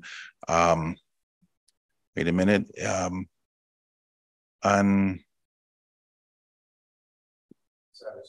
So we're not. Yeah, it's not unsatisfactory is the word, but it's non-responsive. They found them non-responsive because of the work that they did. I'm bidding on a public works contract, but the only thing that they've done is retrofit a trailer for a public agency. That is not a road project, but these contractors are trying to get in to meet that demand. Okay. Eventually they'll be there, but not now. That's good information. It just sounds like in the future it'd be nice to have somebody different that would be responsive. Yes, and I think that happens typically. You have regions, you have contractors, they're able to keep their prices relatively low within the region because they're operating relatively locally. As part of our request for proposals, I did submit these plans to the Marin Builders Exchange and also to the Sonoma Builders Exchange, and followed up with them prior to the bid date to see who had looked at the bids. And they can provide that list of who's looked at the bids and who's actually downloaded documents. We had significant interest in that respect from a number of contractors. And so I was anticipating we were going to get more than 2. I was surprised, in fact, when we only received 2, because from both of those organizations, I received who had expressed interest. And that list was, multiple pages of people who had taken a look at it. Now, granted, most of the time they're just scrolling through and clicking on it and taking a look and seeing it. But the ones that were important were the ones that indicated that they had downloaded documents. Well, thanks for doing that. Yeah, thank you. And is there any sort of feedback that you get from those builders exchanges or anything like that about like why other contractors aren't biting on these projects? Is it scope? Like scale of the like the cost of the project? I've never reached out to the exchanges to try to gather that information, only because I don't think that they're that involved in it anymore. You know, now it's a lot more electronic. Back when there were actually plan rooms and you would go down there and you would get a copy of the plans, you might have a little bit more personal interaction. Now everything's electronic. And so the interest level is either they viewed it or they downloaded some documents. The best information we're probably going to gather is to contact some of the contractors who may have viewed it at the builders exchanges that we know of and call them up and say, why didn't you bid this? We could in fact even talk to the ones that we had and said, you know, why did your numbers come in this high, but why did you bid and what did you think? And try to get some feedback that way. Great, thank you. We'll open it for public comment now.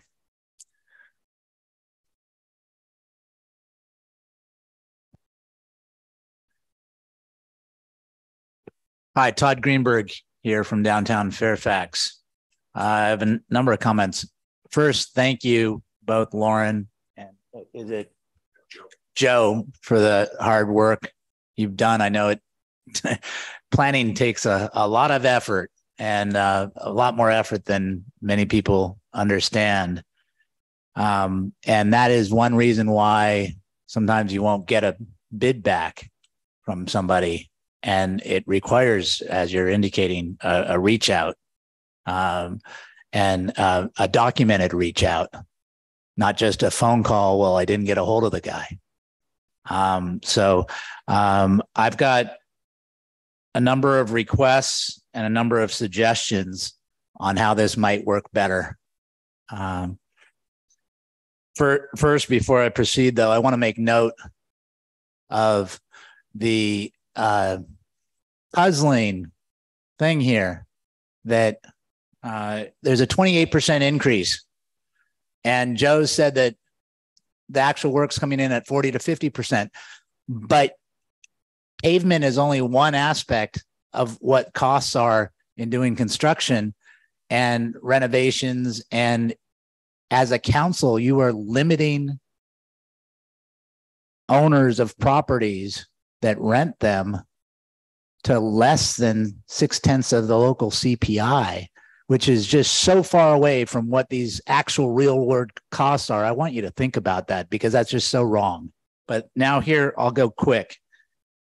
First off, I think it should be made policy that there should be utility cost shares documented on any road project. Second, there should be a list of construction firms, publicly viewable list of construction firms contacted, the dates that they were contacted, their responses, how many times they were contacted, and what the resolution was with them. If I can finish, I don't think there's that many people talking about this and might save the town some money. Thank you. Three, there's talk about the alternates here, and one of them includes ADA curb ramp improvements. Well, there's been an ADA curb ramp improvement that people have been injured on at Bolinas and Broadway that represents liability. And there are apparently, because of complaints about the yellow button patterned ADA curb inserts, those can cause problems, and there are potential alternatives. And I think to limit town liability, those should be explored everywhere. I'm almost done. And then, as Barbara indicated, and as I have said before with town council's lack of numbered priorities, the most heavily trafficked roads should be a higher priority in that those represent the areas where more accidents are likely to happen.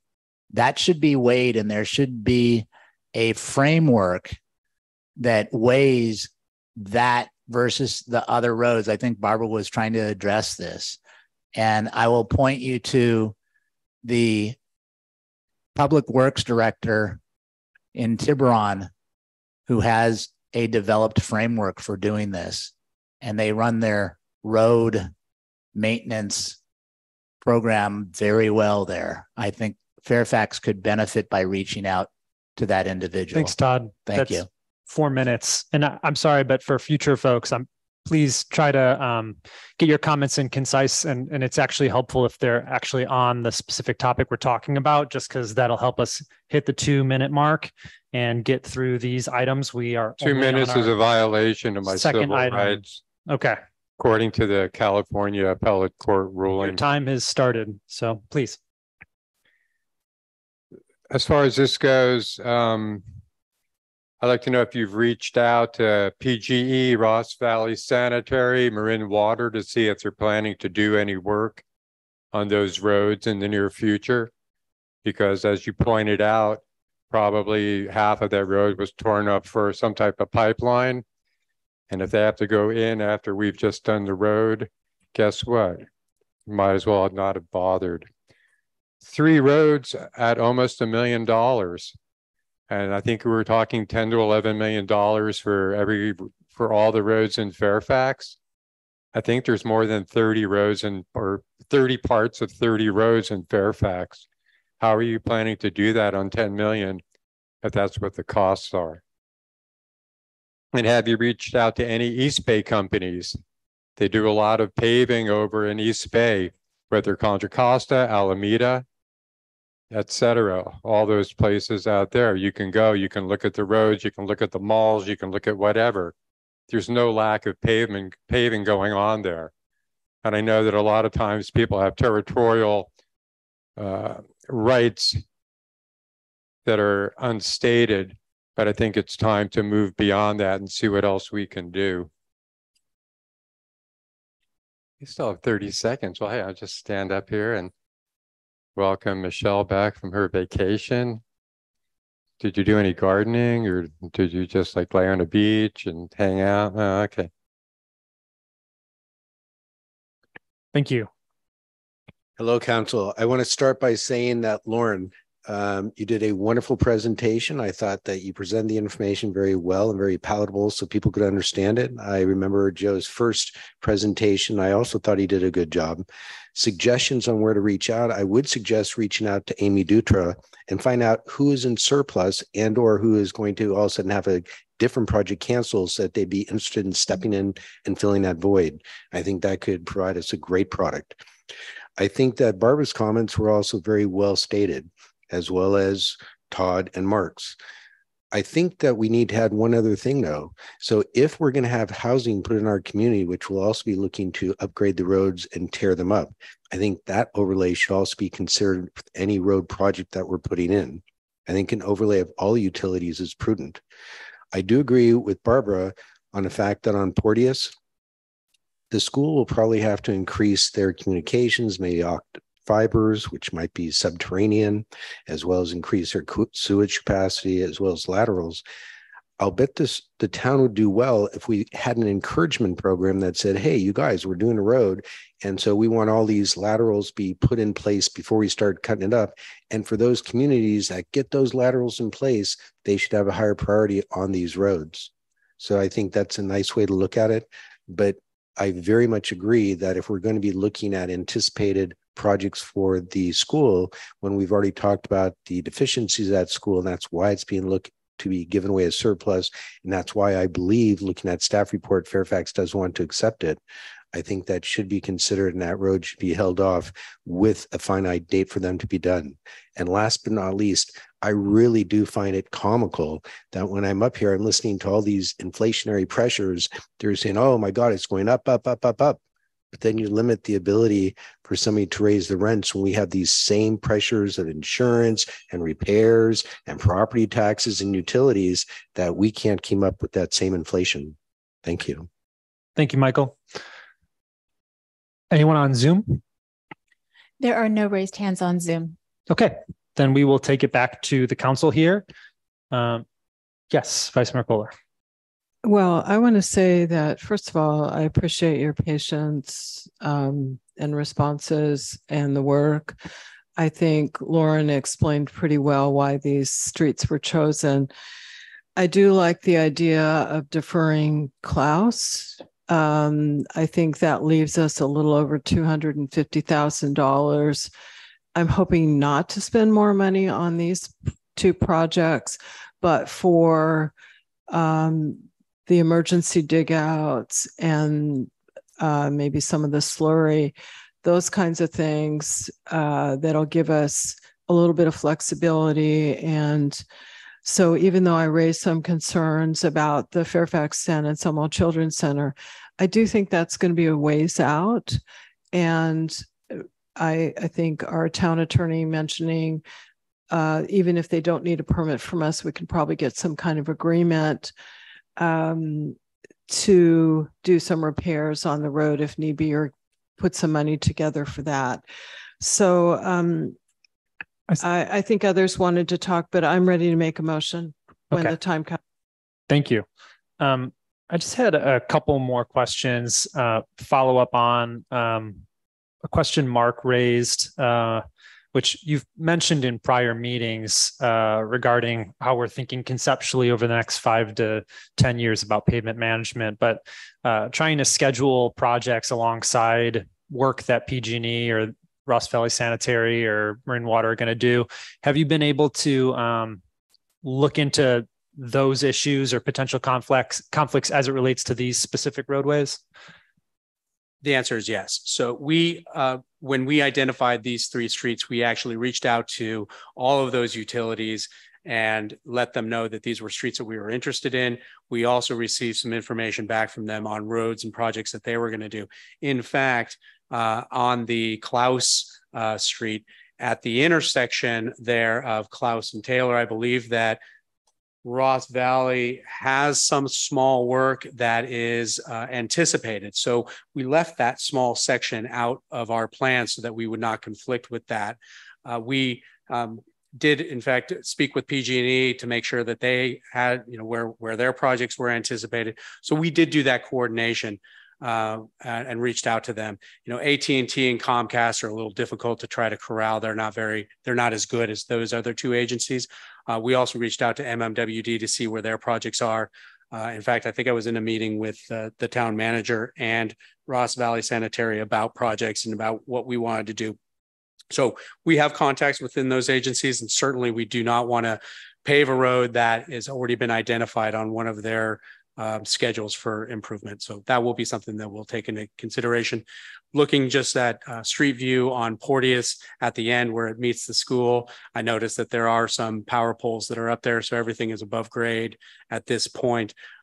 Ideally, you'd want to get all of those electrical things down. But, I will point out that the work that we're doing on Porteous is from Bolinas to Wood Lane and that little small drainage swale that's kind of failing at this point. It does not include the rest of Porteous from Wood Lane all the way up to the Deer Park turn. So there's an opportunity that if there is going to be any undergrounding or, trucks that are going to come down, at least that one section is not currently included in our project scope.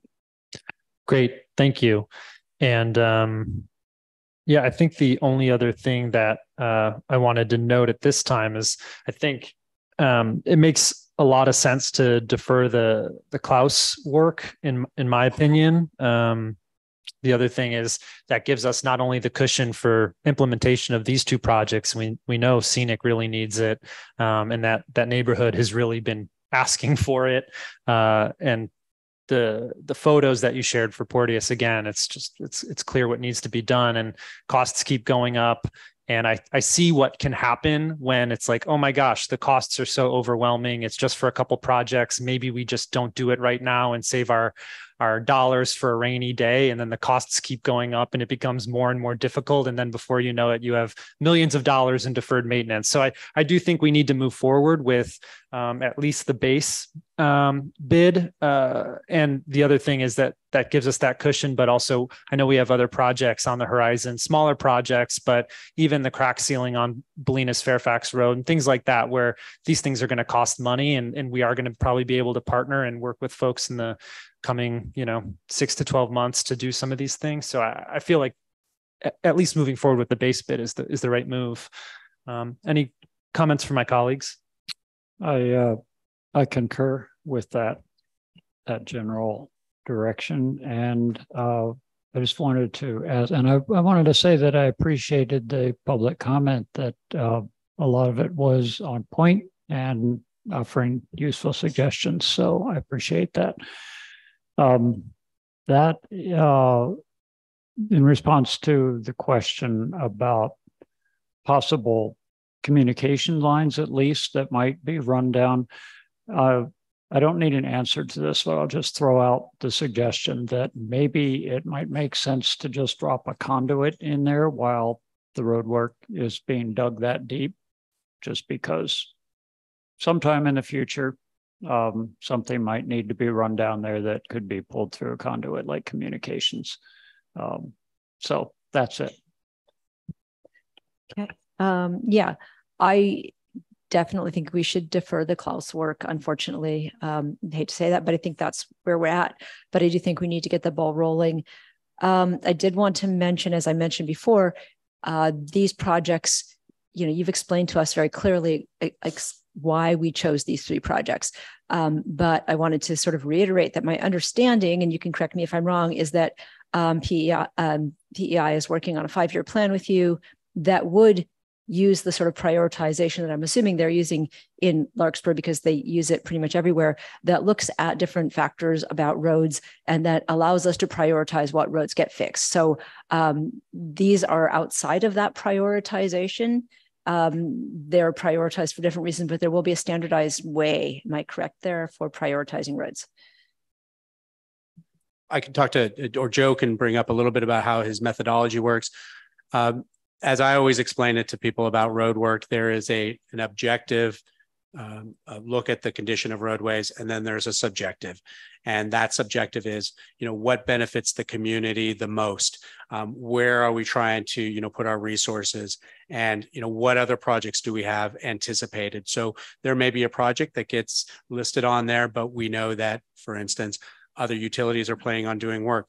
Or, for instance, park, which we know as part of tonight's discussion, has some drainage issues. So, when we're trying to look at all of those, we'll try to bring in as many factors. Now, whether Joe has a standardized form in which we're giving, point system, I don't know that we're quite there yet. At least I haven't seen that from Joe, but that's certainly something that we can look in. And when we're looking at them, that is going to be what we're trying to achieve, what is important. And the comments from the community about, some of our heavily trafficked roads, that's absolutely true. And as discussions that I've had with the town manager and with the county director of public works and some of her staff, is we recognize that there are roads that benefit the community outside of Fairfax more so than they benefit within internally. And so those are also things that we're going to look at. How do we achieve, improvements on Bolinas or Sir Francis Drake when, the impacts that we're getting upon those roads are really from other impacts other than locally. So I like to say that, anytime we're looking at streets, we're going to take a look at them and say, why are we choosing this road over this road? And certainly, informally, at least, we'll have a point system within our heads saying this is an important traffic. This is where the kids are going to school, and try to use that methodology. If we have to formalize that or find that it's important to do so, we can start looking into what other communities have done. I am a part of the Marin Public Works Association, currently the chair of that group. And so I know the public works director in Tiburon, and I know the public works directors adjacent, Sean Condry over in San Anselmo. So certainly we can ask what they're doing. Joe has more experience probably working with them than I do, since he's working cross-jurisdictionally. So having Joe on our team is a great benefit, because he's seeing what other communities are doing to improve their streets and how they've succeeded. So hopefully we'll get to some of that experience for free. Okay, and I did want to also just mention that what I've often heard in the work that I did prior to this is that part of our construction contractor issue is that a lot of people who do the work can't afford to live here. So that drives up our costs. So when we say live where you can afford, that basically means we can't afford some stuff, even if we can afford to live here. So we just have to kind of look for that balance. and again, I don't want to belabor this and keep this going too long, but I do want to point out, we did do some outreach, and one of the contractors that I reached out to was a local paving contractor, and some of the folks in this room may know who they are. And so we reached out to them and said, hey, we have this project coming on. We hope you take a look at it. And unfortunately, we didn't get a response from that local contractor. Well, I think we're ready for a motion. I would be happy to make that motion since I dragged this out longest. Adopt a resolution authorizing the town manager to issue a notice of award and execute a contract with Gelati Brothers for the 2022-2020. Is that correct? Should it be 2023-2024? The reason we did it as a 2022-23 is because we initially sent out the request for proposals in the for the 2022-23 street improvement project for the base bid only. Is there a second? I second. Great. Motion Kohler, second Blash. Can we get a roll call vote? Yes, Mayor. Councilmember Ackerman. Yes. Councilmember Blash. Yes. Vice Mayor Kohler. Yes. And Mayor Cutrano. Yes. And that's one absent vote, 4 ayes. Motion passes. Great. Thank you. And thank you so much, Lauren, for that super informative presentation and discussion. We'll move on here to item 4, which is also your item, which is about our sidewalk improvement and sidewalk pilot program. Thank you, Mayor Cutrano. And we have a presentation to go along with this one as well. If the town clerk could bring that up for me. It's coming.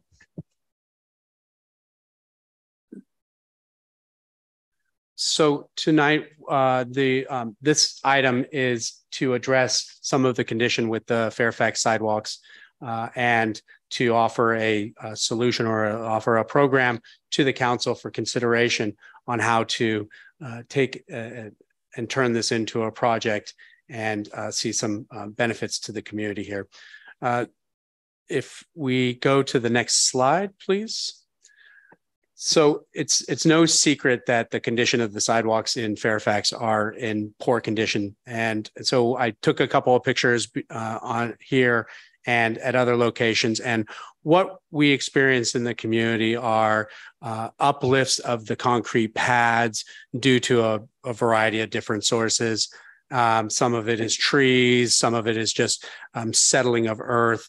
Sometimes the pads themselves become cracked a little bit just over time because they might not be very thick or they might not have been placed or not reinforced. If you go to the next page, please. Again, here are some other pictures that are taken in Fairfax. You can see the cracking of the road. The one picture on your left is probably due to cars driving over that corner, maybe making it a little too tight. You see these other areas where you're just having a failure in the concrete itself, or chips here where you see a driveway. That probably is a result of a vehicle driving over it. So we have a lot of different conditions within town. If you can go to the next page, please. So we do have a town ordinance about sidewalks, and what that ordinance states is that the owners of lots adjacent to sidewalks are responsible for the maintenance of their sidewalks to keep them in a safe condition. And so that is something that does exist here in Fairfax.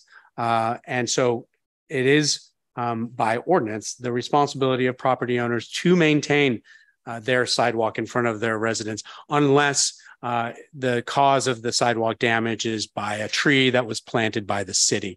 And so that's one caveat to that rule. Now, it goes further in the ordinance to state that if somebody sustains an injury walking along a sidewalk fronting a property, it's the responsibility or it's the liability of that property owner. And trips and falls are a major source of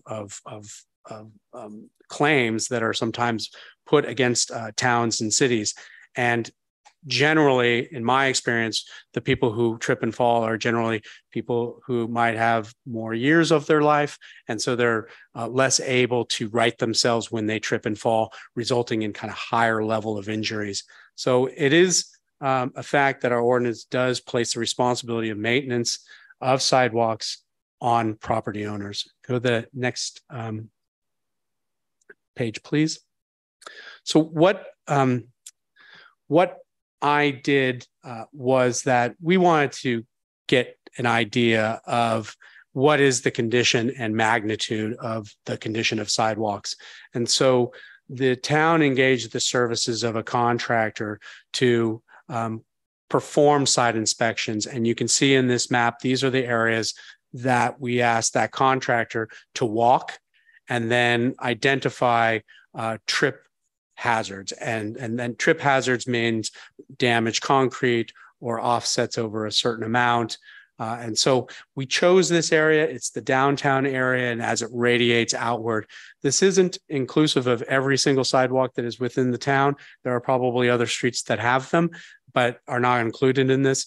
We simply wanted to get kind of an idea of what condition we had in the sidewalks and start from there. And so this was the area of sidewalk that we identified and asked to be surveyed. So if you go to the next page, please.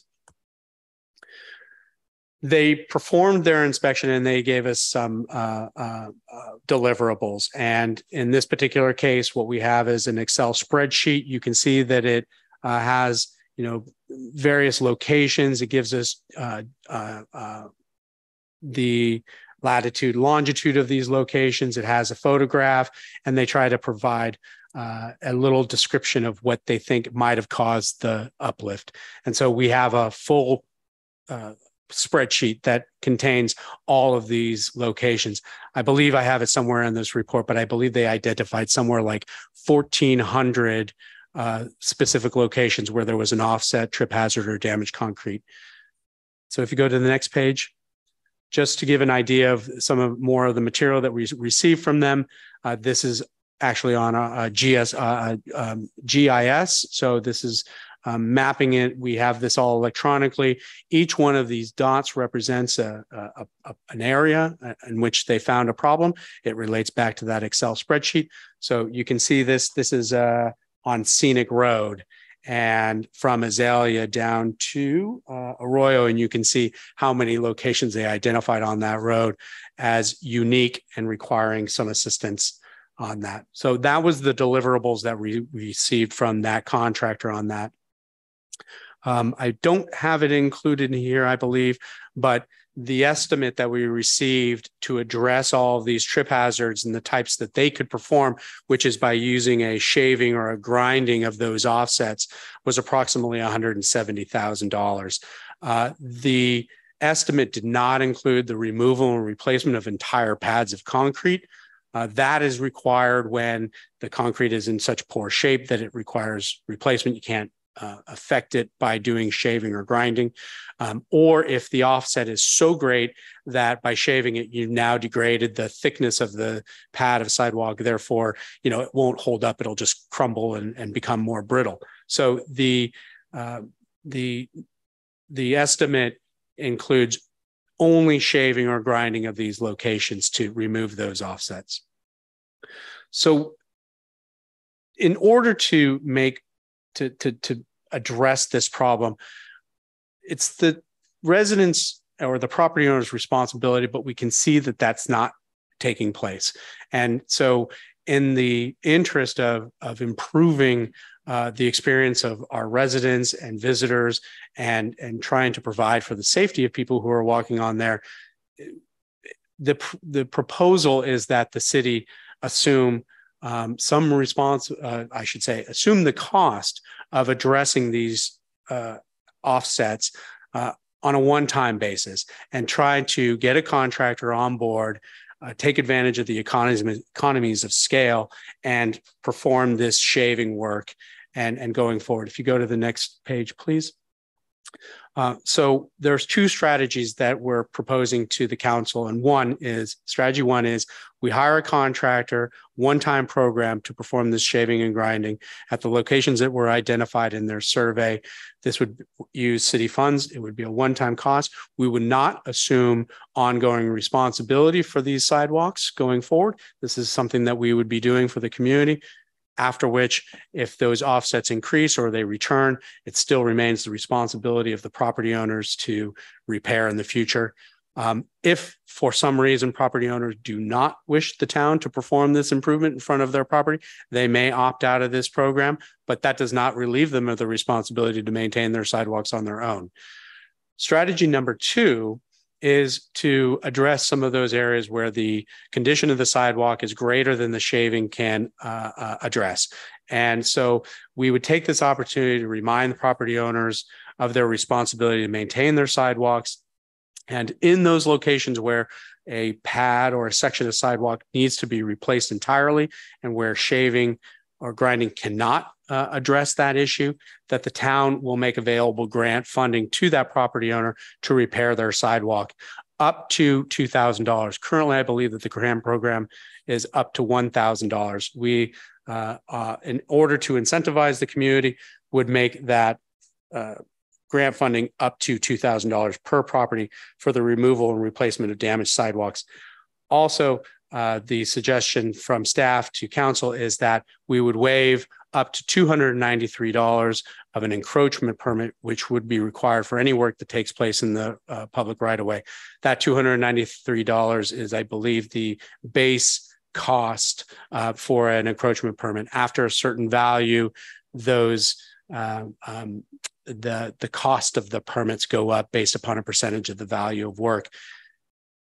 Generally, in front of a property, if you're replacing only a few pads, it's unlikely that you'll go much beyond a few $1,000s. Typically, a removal and replacement of a single pad of concrete is anywhere from between $300 to $500. So that's what I've seen in the past.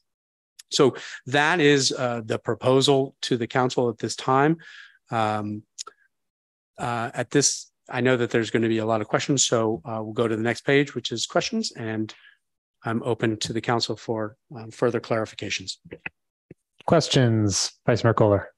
I think just a clarification, just to give you a little bit of history, is the sidewalk grant program started in 2015, and I had pitched it at that time, and we always waived the permit fees. We started out at 500, it went to 750, then it went to 1,000, and the council during the budget discussions agreed to up to $2,000 and continuing to waive the permit fees. So that's something I'm happy to report that the council over all these years has continued to support this program for strategy 2.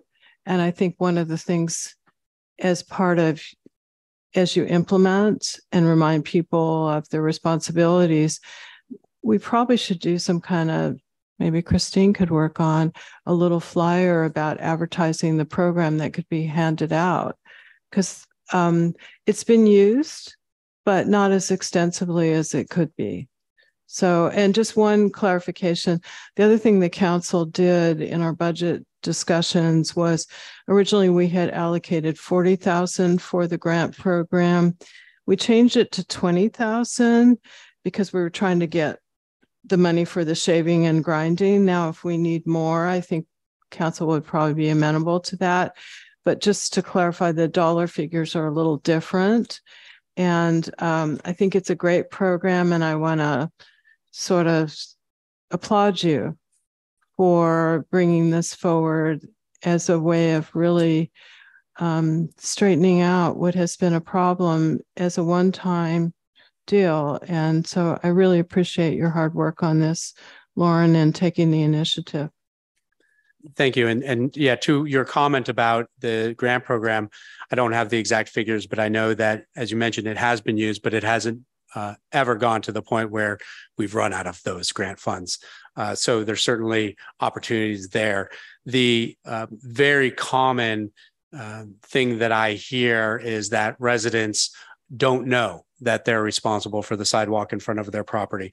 And so as part of this, as we start to roll this program out, we can put something into the town newsletter that says this work is going to be taking place, keep an eye out for it. use that opportunity to remind them, by the way, you're also responsible for your sidewalk.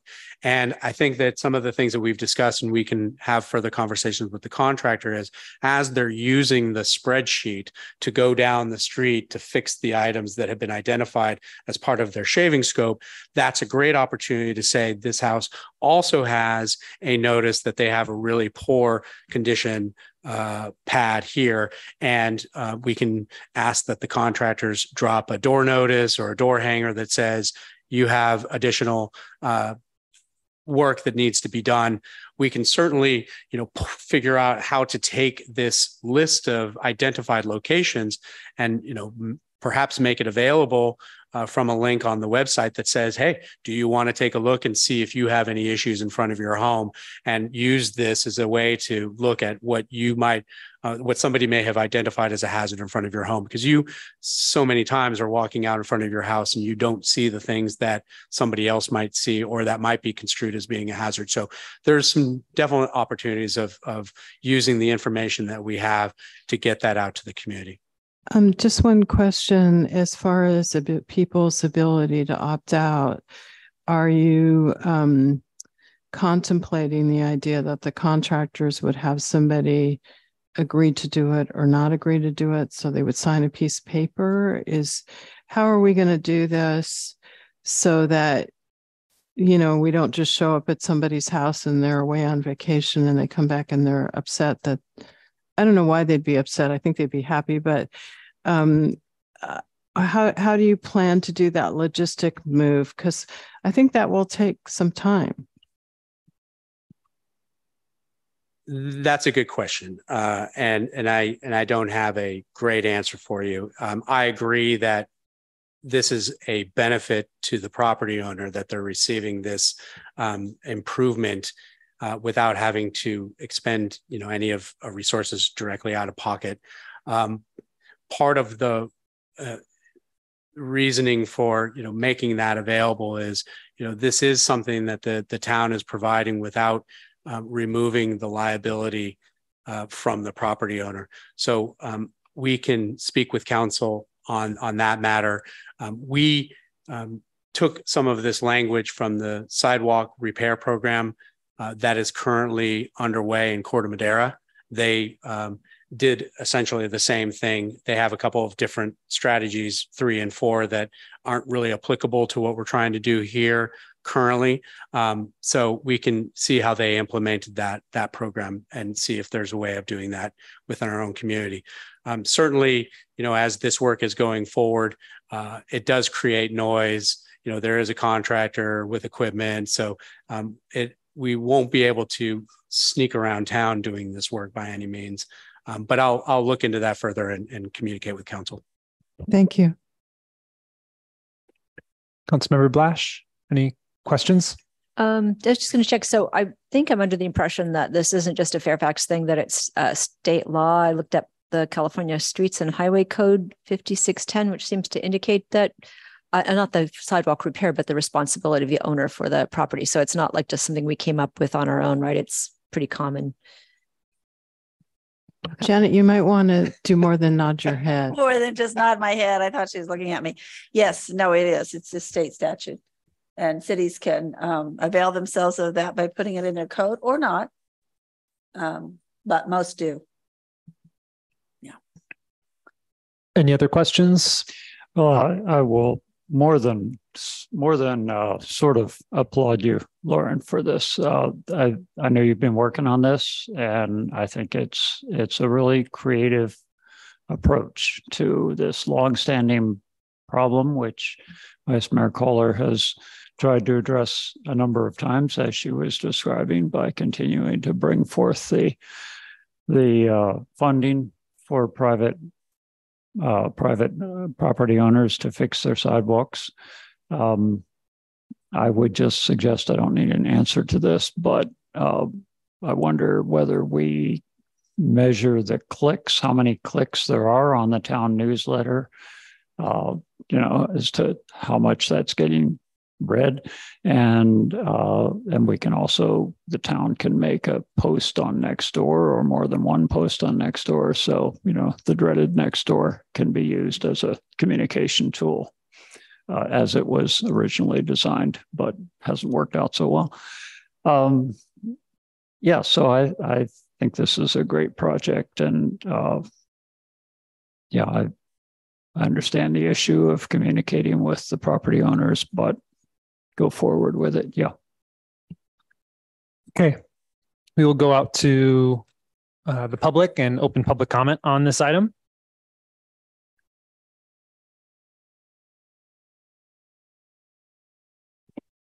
Hi, Todd Greenberg, downtown Fairfax. I too want to thank Lauren for doing hard work on this.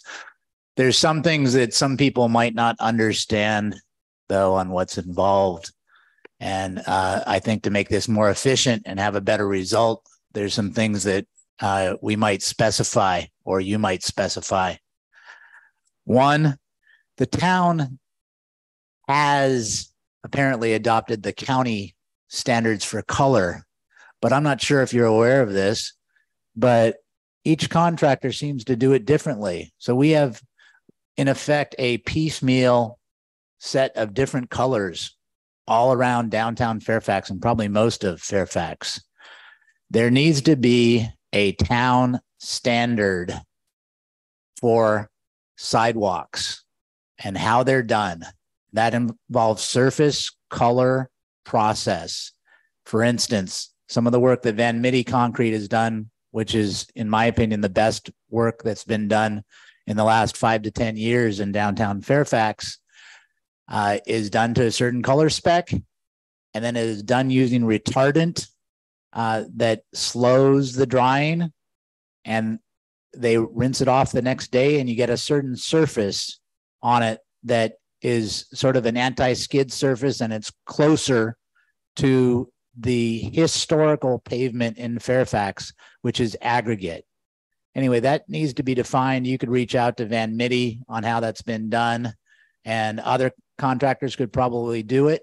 There could also be some cost savings if, rather than making this a one-time bid for a job, if this were done with crews on an available basis when they had slack time, as Van Mitty did this work during the COVID period. And there were significant cost savings, as I understand it. So that's, well. Thank you, Todd. Next speaker, please.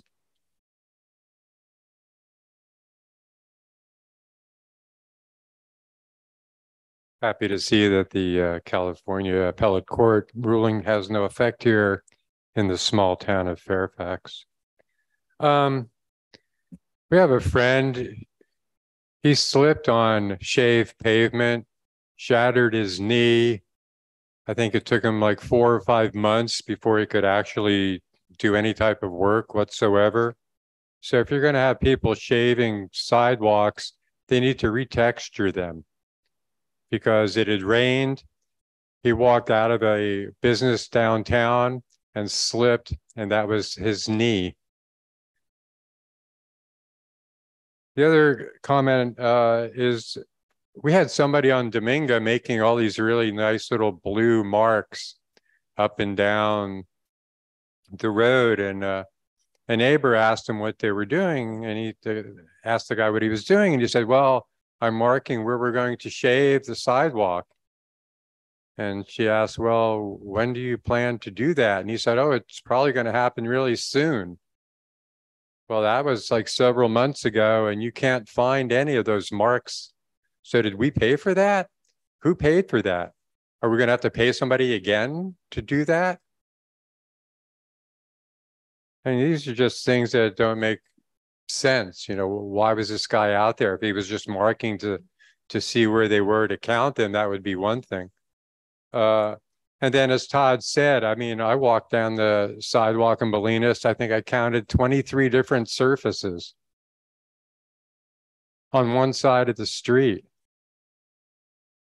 I mean, we could change the name to patchwork. I mean, I don't know.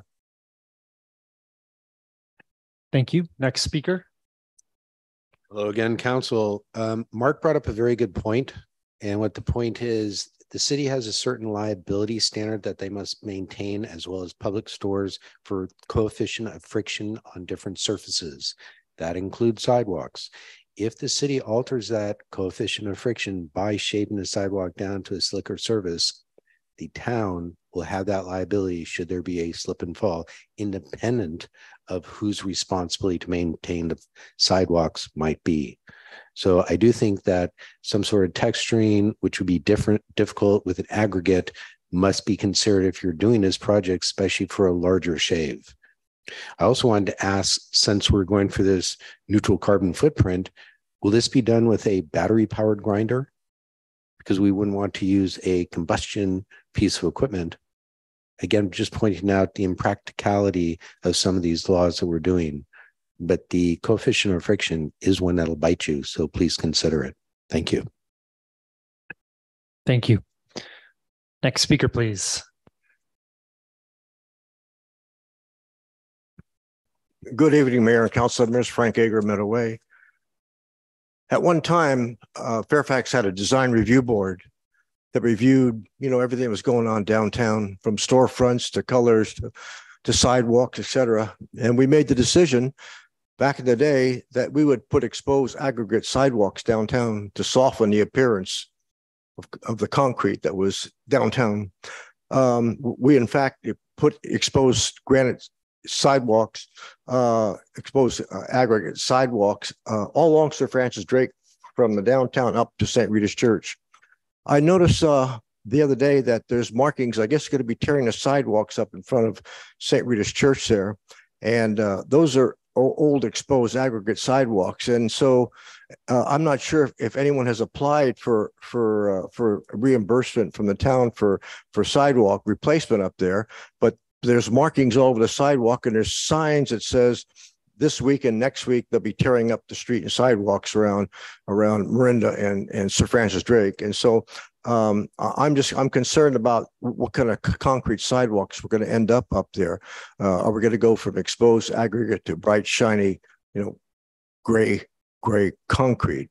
And somebody must have gotten a permit, because there's signs all over up there. Maybe your public works director can tell you who's doing this, who's doing the work. I don't know if it's PG&E or Marin Water District or whatever, but if in fact going to be replacing sidewalks downtown, we really ought to be putting this exposed aggregate back in downtown. It's a soft appearance, and it really made the town look nice. Thank you.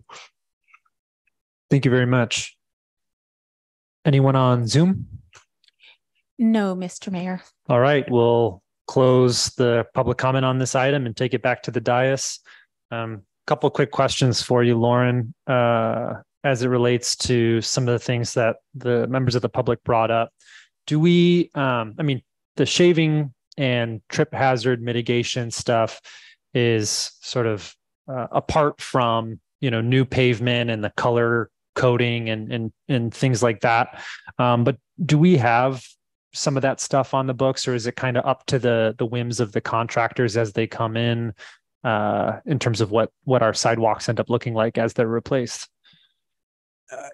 Mayor Catrano, I honestly don't know. I do know that lots of communities will have certain districts in which there are requirements for a certain type of sidewalk. And then, in other areas, it's not necessarily, there's no standard. So I'll look, I'll find out and see if we do have that as a standard. And it is true, even in communities where there is a standard, it's not always enforced. And I've even seen distinct variations in exposed aggregate sidewalks when, the pebble size is different than what another contractor is using or their finish. So I'll take a look and find out what kind of standards we have, and whether there is, some kind of mechanism to see, what's going in before it actually gets placed. Yeah, or just something that we could, have on hand that we can share with contractors as they come in so that they're working to spec or something like that. That'd be interesting to look into. That is typical in other communities that I've seen, especially in downtown areas where there's a commercial district and you want to make that distinction. Perfect. So we'll take a look at that. And you're correct. What we're planning on doing today is shaving. The scope of work is simply to shave and remove those offsets. And we're not, addressing any of the removal and replacement of pads. If somebody wants to come and remove and replace a pad because it's been identified, at that point we can have the conversation about what they're going to replace it with. Great, thank you. And one other follow up on the work that we have before us that's being proposed. This question of, retexturing or coefficient of friction. I think those really good comments. How does that play into the work that is being proposed here? Yeah, there's certainly a standard. There is a saying coefficient of friction, and you do want to make sure that things are not slippery when they get wet. I have not heard that with regard to grinding. Grinding is a method that has been used in Southern Marin and elsewhere for a number of years. And the grinding that they use, it does slice off that concrete. They're trying to do it so that if you have a certain height of offset, that you're not doing a 45, that you're trying to minimize that by extending the length out beyond the actual offset. So you're not creating just that condition there. You're trying to make it smooth. I can talk to other public works directors, see if this has become an issue. My response to that is that the greater risk exists in having the existing offset. And those are the areas that if you've ever watched people walking down the street, and again, I go back to those people who have a few more years on their life, you watch, they don't raise their feet. And so if you have a smooth section there that they're able to kind of maneuver and get up over, that's a benefit. The issue is that people are not paying attention and they hit a ½ inch, and it doesn't need to be a very big one. A ½ inch is a big difference if you hit it in the right way. We're removing that greater risk. And so I can certainly look into what kind of issues have come up with other communities about doing grinding, but it is certainly a method that most communities are using. And I would argue that we're removing the greater hazard and potentially retaining one, but certainly I can look into that. Yeah, thank you for that. I mean, it might be just something to pass along as something that Precision Concrete can be mindful of, or I'm sure that they've experienced, similar comments if they're doing this work elsewhere. So just a comment that would be great to pass along. Yes.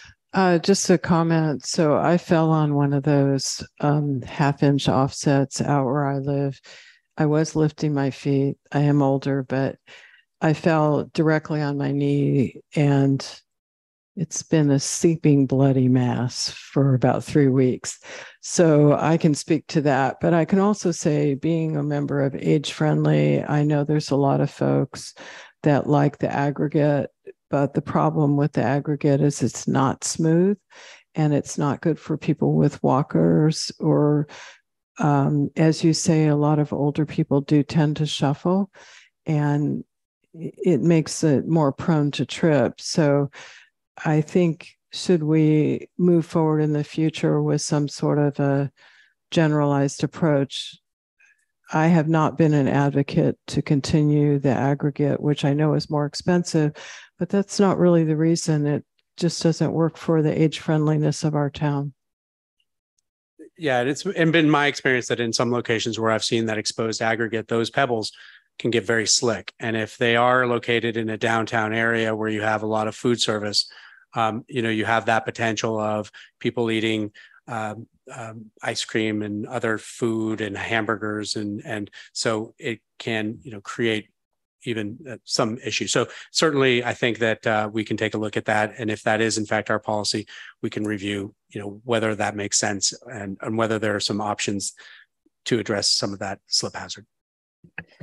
Thank you. Councilmember Blash. Yeah. So can you clarify the program that we have, just because I'm sure people are listening and wondering what they need to do. So it's up to $2,000 per property in this new iteration for the person that wants to go the extra mile and fix the concrete in front of their house or their business. It's just house. It's just residential, not business. Is that correct?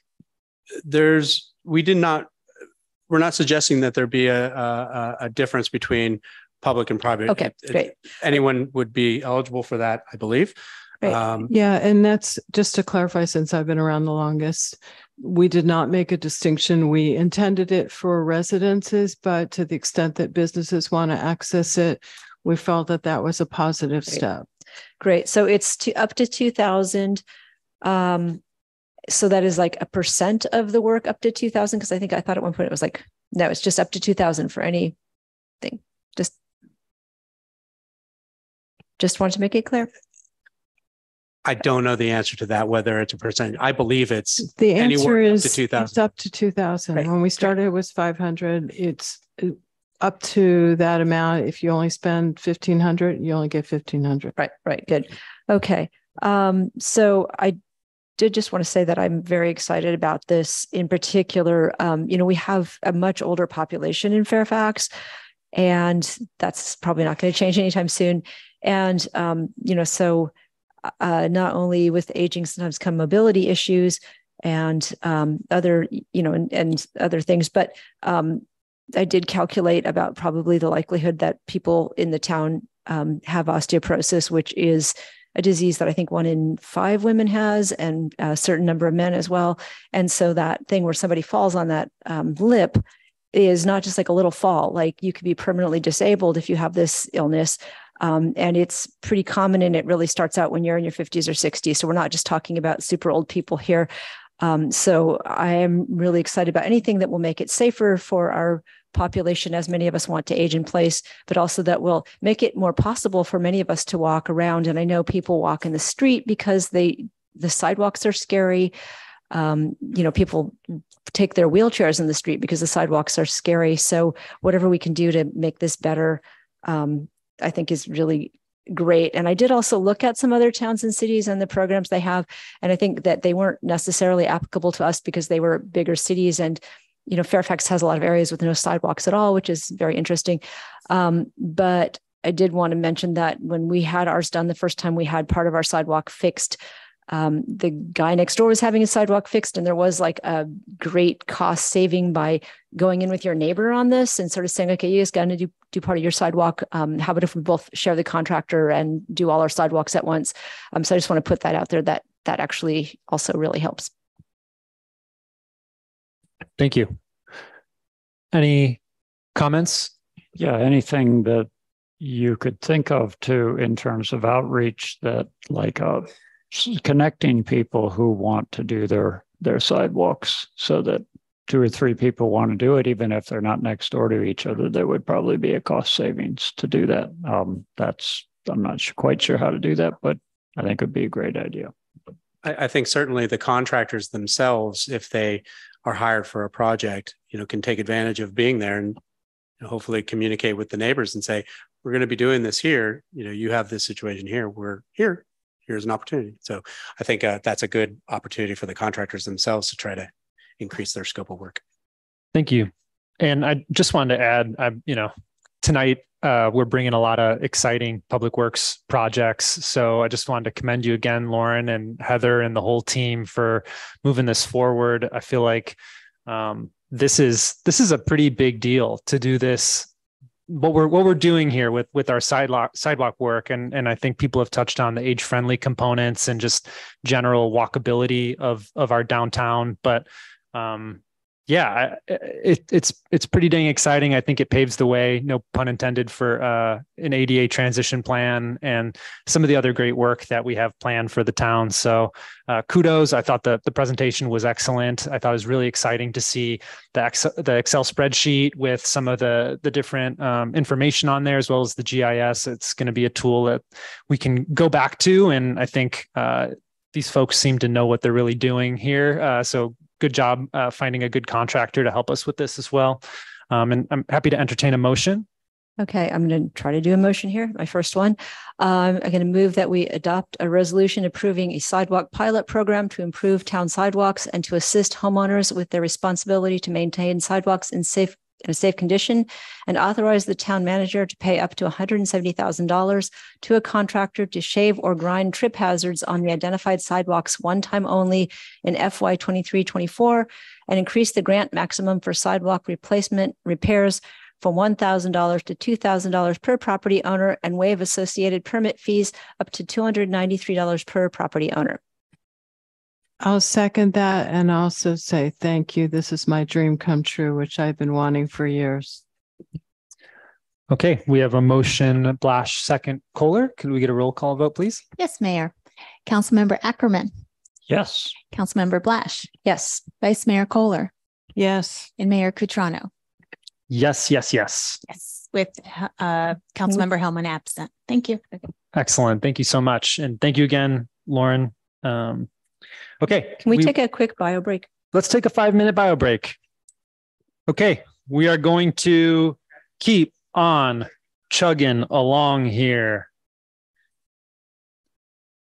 So next item number 5, adopt a resolution authorizing the display of American flags and/or depictions of veterans during the month of November 2023, and authorize the use of staff time to place said flags. Town Manager Abrams, please. Thank you, Mayor Cutrano. So this is the process that we've used for all flag displays, and you saw that recently with the Pride Month. And thank you, Mayor Cutrano, for suggesting a flag display. And we were targeting Veterans Day, and you suggested that we could gather stories of local veterans. I thought that was a really great idea. And so we have the option, and I don't have a slideshow, but just directing people's attention to the second page of the staff report, where there are some samples of what this might look like. So there's an option if we receive, high enough quality photos that we could display people's faces on flags, and then if not, or maybe some arrangement where there's sort of alternation between faces and the flag display. There's another idea for how we might celebrate Veterans Day for the month of November. And so then, as before, we wanted to give you a sense of what the cost would be in terms of staff time and also, purchasing the flags. So at this point, I'd just like to offer this idea up to you. And then the normal process is that one council member brings the idea forward, and then the full council has an opportunity to discuss and vote on that so that it can be displayed. And I will also remind you that we do have an American flag that is displayed every day at Town Hall, and we follow very strictly the flag etiquette for that flag and make sure that that's done respectfully. Thank you. I'll just add on, since I brought this item forward. For those of you who don't know my background, originally from the Midwest, father was a veteran, lots of veterans. Both grandparents were veterans as well. For a time, I was intending to attend the U.S. Naval Academy, and have worked with my father and my mother on a nonprofit for Gold Star families and Blue Star families across the country. And we worked with a community in the Midwest to build this thing called the Middle East Conflicts War Memorial, which is the first ever war memorial erected while a conflict was ongoing in the history of the United States. Raised $3 million to erect this in Illinois, and bring families there every year. My mother still runs that nonprofit. And when I moved out to Fairfax, I noticed some of these amazing monuments that were erected by community members in the past, but I didn't have a clear sense of how we as a community were honoring our veterans. I know we have Memorial Day services at the Civic Center and things like that, and even have a VFW hall in San Anselmo, but I don't know how active they are in hosting events and gatherings. But I felt like we could really up the appreciation in our community for veterans and just celebrating our community members that are serving our country in another way. So that was part of the sort of reason for bringing this forward. I think we all acknowledged with the pride flags in June that really like brought a lot of color and excitement to our town.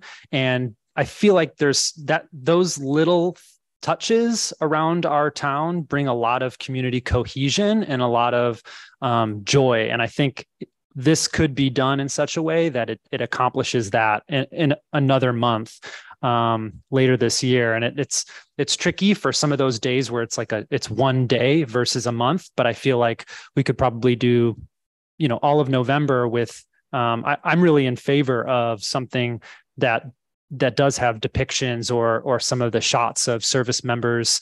And some of them are older, I'm sure there's some older ones out there that are just like, really showing over the ages, different types of photography of service members. But yeah, I think that was, just wanted to give a little bit of a background as to why I brought this forward. And I hope y'all, if you have any questions or any comments on it, I would love to, hear your feedback. Just one question. Well, first of all, I want to commend you, and also thank you for sharing your story. I think that's amazing. I'm hopeful that we could also celebrate some of our Fairfaxians who were veterans who have passed. For example, Michael Ardito, Eugene Ardito, every year went to the Civic Center. And I'm sure there are many others that I don't know. So hopefully we can get something in the newsletter to really reach out to folks. And even if we don't have pictures of everyone, like the town manager suggests, maybe we could have a few with names. But I like what's depicted in the staff report. So thank you so much for bringing this forward. I want to ask so Novato had a very popular, I think the banners are still up, it's called Hometown Heroes, and they've done it for a number of years now. And they also have a tie-in with their website.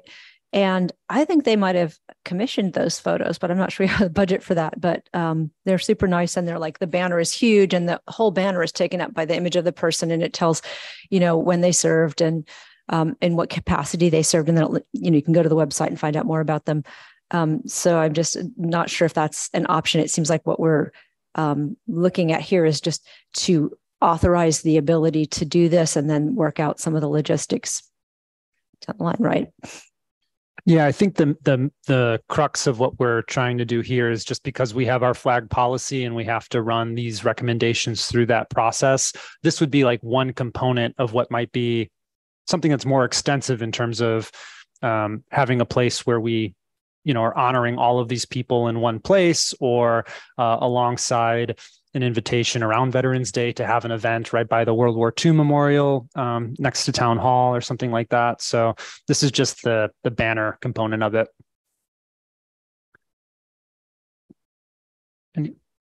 Well, thank you for sharing your story and for your work on that. That's an interesting story. And my father was also a veteran, much older, but yeah. Thank you. Yeah. Okay. If there are no other questions, we'll open it up to public comment on this item.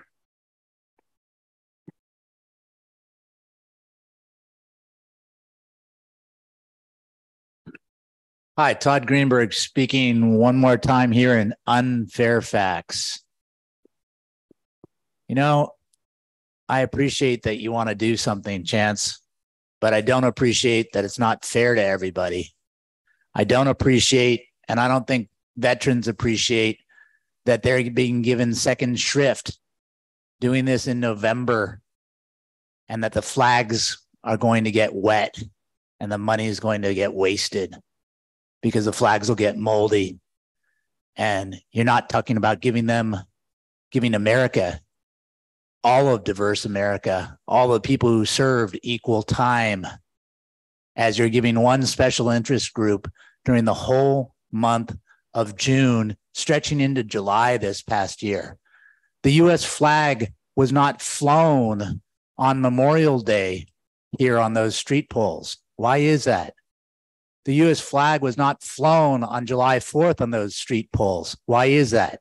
I suggest that since you authorized a special interest group to take over all the flagpoles this past year, that next year you take care of all of America and all of the veterans and do it during June, stretching into July. This would be a great project then where the town's money won't get wasted with bad weather.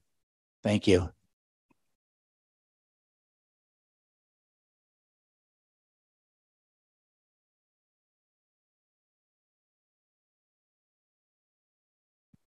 Hello, Council. I brought a picture of my grandfather. This is when he received his first star. He's a major general, and some of his distinguished awards was the Distinguished Service Medal, the Legion of Merit with 2 oak leaf clusters, American Defense Service Medal, the American Campaign Medal, European African Middle Eastern Campaign Medal, World War II Victory Medal, National Defense Service Medal, Korean Service Medal, and from foreign dignitaries, the Croix de Guerre, I'm sure I butchered that. Thank you. Croix de Guerre with Silver Star, France for World War II, Cross of the Brigadiers, the Royal Battalion of King George II, Greece for Korea, Olchi Distinguished Military Service Medal with Silver Star for Korea, from Korea, Honorary Commander of the Most Excellent Order of the British Empire, Great Britain for World War II, Republic of Korea Presidential Unit Citation for Korea, and United Nations Service Medal, again for Korea. His son went on to be a retired colonel that retired in Newmarket, Alabama, who is in charge of the Redstone Project. That is where we take care of our missiles and our trajectories. His son-in-law retired as the president of the Retired Intelligence Officers at Annapolis. The one that retired at Annapolis was also married at the International Hotel at the close of World War II in Tokyo with Eisenhower present.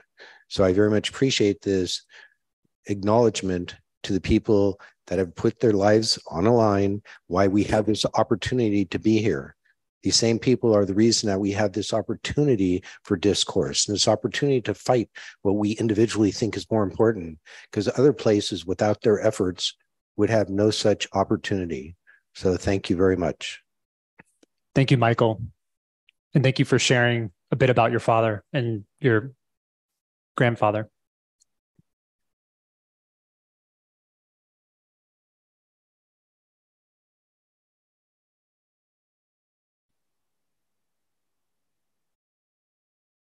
Mark Bell, just a couple of comments. It's like you're trying to make up for missing Memorial Day and the 4th of July by having this whole month. You know, it started out November 11th to commemorate the end of the First World War. You don't really see people celebrating the actual end of World War II, either with against the Japanese or Germany. I think that flying the flags, if you're going to fly them on the day that are national holidays, makes more of a statement. Memorial Day, wasn't that started by Black soldiers from the Civil War who fought for the Union, and they got together because now they were free? That's an incredibly important date. It's like Juneteenth, when blacks in Texas found out that they were free, like months after the Civil War ended. So I think that if you want to make a statement about recognizing people who've sacrificed their lives and limbs that you should do it on the days that are prescribed by the U.S. government. And just one other note, I would hope that the flags, if you go ahead and do this, at least I hope that they're made in the United States. Thank you, Mark. Anyone online? No, Mr. Mayor. Okay, we will take it back to the dais then. Close public comment on this item.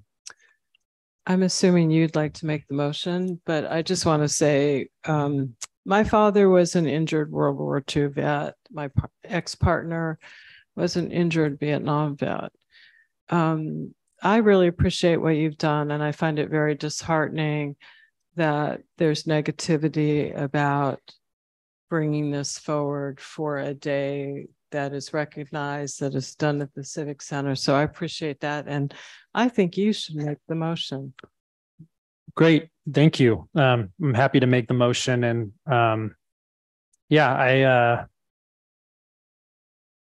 don't know what to say about the public comment other than the fact that I think we can do all sorts of amazing, fun things in this community. I think we have a lot of different opportunities to celebrate the different aspects and the different fabric of our Fairfax community all over our commons, you know? So I don't think there's an either or, the way that some of our community members want there to be an either or. And I think we walk through our streets and we have no idea that some people are veterans or have served our country or served alongside other members of our country who've made the ultimate sacrifice. And I expect that we'll continue to honor those folks on Memorial Day. And I expect that we'll have a really exciting time honoring the people that are still with us that have served on Veterans Day later this year. So with that, I'd like to make a motion to adopt a resolution authorizing the display of American flags and or depictions of veterans during the month of November 2023 and authorize the use of staff time to place those flags. I'd like to second that motion. Could we get a roll call vote, please? Councilmember Ackerman?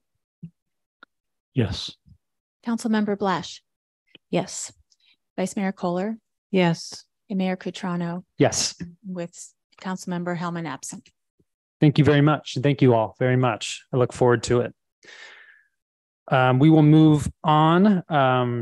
Item number 6 is continued to the August 2nd meeting, unless it's continued again, who knows, in August. And we'll move on to the consent calendar here. The council may approve the entire consent calendar with one action. In the alternative, items on the consent calendar may be removed by any council member, staff member for separate discussion and vote. The opportunity for public comment, which is a 2-minute limit on consent calendar items, will occur prior to the council's vote on the consent calendar. We've received a number of emails about the consent calendar as well. So with that, any questions for staff on items on consent?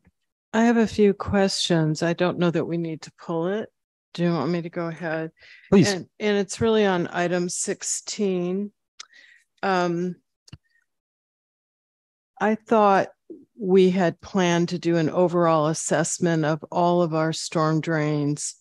And I realized that these are very critical. I know that we need to encumber this money by December 2024 and spend all by December 2025. And I'm hoping that maybe you can give an idea, Lauren, about the estimated time that we would have done an overall assessment of all of our storm drains. And then I'll ask 2 more questions. On the BKF bid, they mentioned that the camera assessment is the responsibility of the town to conduct. And I'm wondering if we're doing this, and I realize it's separate from BKF's bid, but should we have included the cost of the camera assessment as a separate amount for the Sir Francis Drake Kent project? And the second piece is, I don't see for CSW ST2 that they even mention a camera assessment. Do we need to conduct a camera assessment for that one? And again, for the Park and Rockridge projects, and is that something that we should have included in our costs separately apart from these bids as part of our authorization. So 3 things, and hopefully that wasn't too much. Thank you, Councilmember Kohler. So currently we are in the process with another design firm, Harrison Associates, and they are currently in the process of identifying storm drain inlets that are visible from the surface. So they're going through town trying to improve our map to identify storm drain inlets wherever they exist and put that into a GSI map, which is the first step of doing kind of this overall storm drainage assessment. So that process of doing an overall storm drainage assessment master plan, if you will, is to start identifying what assets we have and then start identifying where they go, how they interact with one another. And that's part of an overall program that is kind of in process at this point. The items that are currently before the council are locations where we had problems this winter. We had localized flooding on Sir Francis Drake at Kent. We had water that got out of the creek over at Iron Springs and Rock Ridge and caused property damage and left a significant amount of mud on the roadway. And we have a consistent problem here on Park Road. So the specificity of these 3 is because these were 3 identified problems. Now, the overall system very likely needs maintenance as a general rule. But the reason these 3 came up is because they were an issue. And what we're trying to determine through these proposals and through this effort is, why did that occur? Is it a problem with the system, its sizing, its capacity, the way it's routed? Are there other problems that might be involved with the system itself, like it's in poor condition? So the scope of work is take a look at what's going on, try to figure out how things are moving, both surface and subsurface, and then come back to the town with some suggestions, and hopefully that generates some scope of work that we can then determine whether or not it's something that we need to proceed with, want to proceed with, or go forward. To the concept of the running the cameras in there, that would either way, whether this was part of the scope of the contractor or the designer or ourselves, it would be a third-party contractor. Certainly, we will want to do some of that investigation to see the condition of it. And so when we outline and try to figure out where the routes of this, that would be something that we may have to do to augment the information that the designers are doing. That's not something that they have in-house. They would have to hire a contractor to do that, and then we'd end up paying some kind of 10% or 15% profit and overhead on that basis. So our intention is to work with the designer, and if they identify and say, hey, we need more information on this because we can't see it from topside or by looking into the storm drain inlet, we will gather more information as needed. But this really was to take a look at what occurred and try to tell us why it occurred and if there are some solutions to keep it from occurring again. Thank you. So if I could ask one just follow up, just to make sure I'm clear on it, what's before us for item 16 is simply an assessment of conditions and some recommendation. Like that's what's going to come back to us, is folks are going to go out and do, an assessment, and then they're going to come back with some, suggestions or recommendations. Sure. I have the proposal from BKF in front of me, and I basically copied the scope of work and presented to each contractor for them to give us a proposal. They are coming out to try to do an assessment of our system because the information that we have about the storm drainage system in Fairfax is a bit spotty. It probably hasn't been updated in a long time. So when new facilities get put in for a construction project, they don't necessarily make it onto our maps. Some of those may be private, some of them may be public. So this whole process of doing this storm drainage master plan is to try to figure out what exists here and what isn't the town's responsibility to maintain. So the first scope of work is to go out to these locations and do surveys, try to figure out what the elevations are, what's the issue, why is the water pooling up on Park Road and not going somewhere else where we would rather it to be. From that data collection process, which is task 2 in this particular proposal, is then it's hydrology and hydraulics, trying to figure out how much water is anticipated to come based upon 100-year storms, things like that. And then, do an evaluation of how big are the pipes that are there. Is that adequate for those types of storm levels? And then the recommendation it will result in, this is what we're seeing. This is what you need to do in order to accommodate the anticipated flows of stormwater. And so there is a task at the end to prepare construction documents based upon the recommendations that they're seeing. And at that point, there are questions that we'll have to answer. If you are increasing capacity into storm drainage systems, you have to address that. If you're having to create additional outflows or modify them in some way, those have impacts that are not currently a part of this scope, but may very well become a part of the construction conversation and permitting, because we are going to be putting water into the creeks. And so there are lots of regulatory agencies that would be interested in how that works.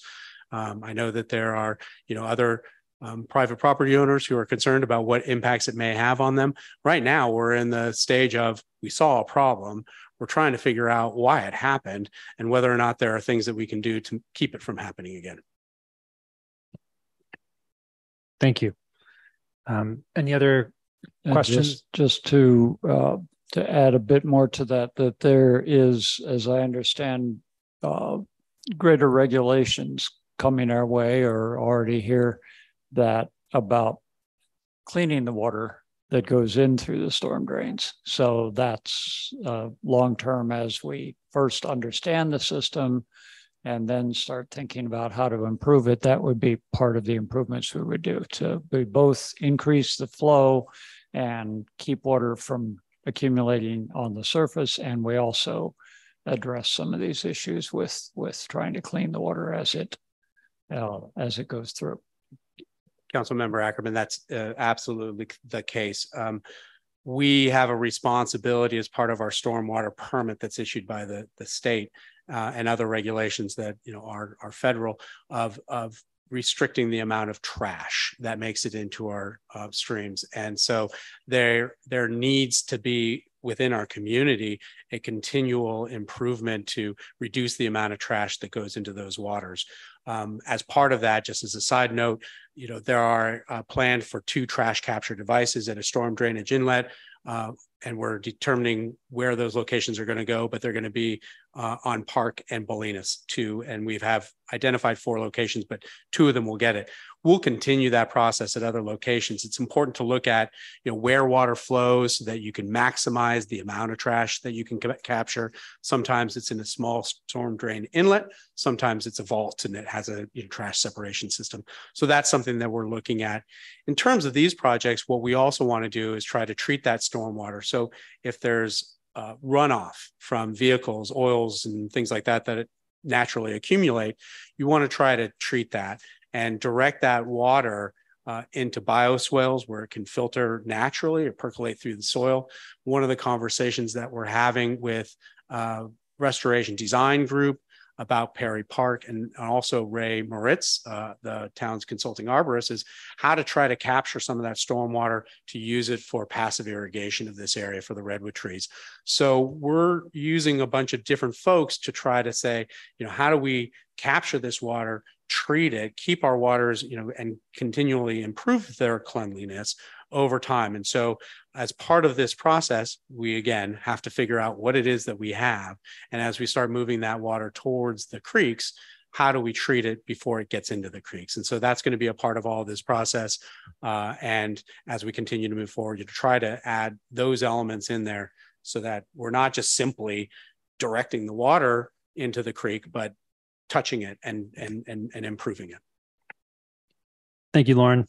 If I could shift gears, I had one more question on consent, which is a question for Town Manager Abrams on item 17. We had a comment come in just before the meeting, and I was only able to take a quick look at it, but it seemed like the comment was focused on both our findings related to the findings in the grand jury report, but also the our comments related to the responses and how those are structured. And I think in your staff report, on the back page, there's the response to the grand jury, which has, captures our position on the findings 1 through 10. And then we have noted responses for recommendations 1 through 6. Can you speak a little bit to how these grand jury reports actually work? Because I think some folks might not know what the grand jury does, what the relationship is with the town. We get reports all the time. You see them in the IJ all the time. The grand jury came out with this new big report or something like that. So I was wondering if you could speak to that a little bit. And if I can note relative to that, that email, that the entire grand jury report was in the staff report. Yes. So it's available for the public, including the findings, 15 findings. Thank you. Also, first, a little background on the civil grand jury. So these are volunteers, and they meet together to examine issues, whatever they feel is most important. And so then they work with the staff at the county, and then they issue a report. We get to see that, and depending on which agencies they feel are responsible, we are legally required to send a response. And the findings are something that you can read through in the report. They're pretty factual, and there's nothing in there that I would see we would disagree with. They're saying things, for example, like ADUs may be less expensive to rent than, say, a full, 3-bedroom house or something like that. So we found that those were, agreeable, and we didn't disagree with the findings. A way that you might disagree with findings, for example, in a previous job, there was a grand jury report that had a finding that an agency should be physically connected to another agency that were separated by miles, right? And so it just wasn't practical, and we needed to make, comment on that. And then the recommendations, I felt it was important to kind of make specific replies to that, and we use the county's form to do that. So the sort of on-off switch, if you will, about a grand jury report is that you have to reply. You can reply, we agree, we disagree for this reason. We're going to comply or with the recommendations, or we're not because it's impractical, basically. So I think oftentimes people don't realize that the civil grand jury is really a citizens engagement process, and it's not it's not as if we're in trouble or we've done something wrong. I don't know if you want to add anything, Janet. Oh, look at that. No, I think that's a great summary. Thank you. Thank you. Great. Thank you. Okay. I have a comment on that, but I'll wait until after we go out to public comment on this consent calendar here. Are there any other questions on consent, or can we open up public comment? Boom. We're going to open up public comment. Okay. Thank you very much. First thing I'd like is if you would pull off 16. In absence of that, if you'll please endure a little bit of extra time, because this is a very important issue that I've been intricately involved. I have also personally pulled every single manhole cover and grate on the entire Willow Street Pastori pipe project to see where the different contaminants have been entering into the creek. So I can tell you specifically where things come from. One of the biggest contributors to that is the drain on the backside of the Good Earth has a direct drop without a bioswale into our creek system. I brought this up with Mark Lockerbie. I think it was also Mark Squire, no, excuse me, Al Balick, to address that. And I don't believe it's been addressed. It should be. But specifically speaking about hydrology, and I've had this discussion with the county and with Flood District 9, as well as FEMA. When you really think of all this water entering into the creek, how it works is the faster the water moves, the greater its capacity for carrying what we call the sediment load. So we all know this by example. If you put a hose on your driveway, the water will slowly meander down. If you take a glass of wine and you throw it extremely fast, or the hose, you put your thumb on it, you can actually move large boulders. So it's that increase of velocity that makes a flood. So what we want to do is we want to restrict the water getting into the creeks. If we really looked at the entire storm drain system, we'd want to use all of our roads with the curbs as different retention basins to allow the water to slowly dissipate into the creeks, relieving the pressure downstream. It is for the same reason that FEMA stepped into San Samo and said no, because of the impact on Ross. But specifically to the storm drain that we're discussing on number 16, which is the Pastori pipe, I met Ms. Colson when I stopped the town's effort cutting out the foundation of my bridge to increase the outfall by 400%. I've sent you guys, I apologize, a lengthy email, and I tried to just give you 2 copies of emails in the center of that process. That's a very long process. One, the town failed to file a correct negative deck. They failed to identify that I own the bridge, and they failed to acquire or procure a stream bed alteration permit, which is required when you increase the capacity of water, so basically the volume, or the velocity of water, which caused by restriction or a nozzle effect, which we currently have. But that is still better than restricting the ability of my bridge to have foundation, which later, as I brought out, there was an incident, and John Reed and Renee Goddard also went down and saw this, that after advising them that we had an incised cut for that creek of over 20 feet when we dewatered it, and I said, you shouldn't do certain things. The effort of the town to recklessly move forward using Miller Pacific, specifically in CSW, created the foundation of my bridge to peel off and almost kill the driller. So you can go look at that. The request was that I would not put those things in publication, and the town was much more accommodating fixing a foundation to my bridge. But specifically to this, we are better served by allowing a restriction to all of our drains, including some sort of or hazard material or a filter, so we keep these things out. And I appreciate Lauren's comments. He is correct. You're going to see additional requirements.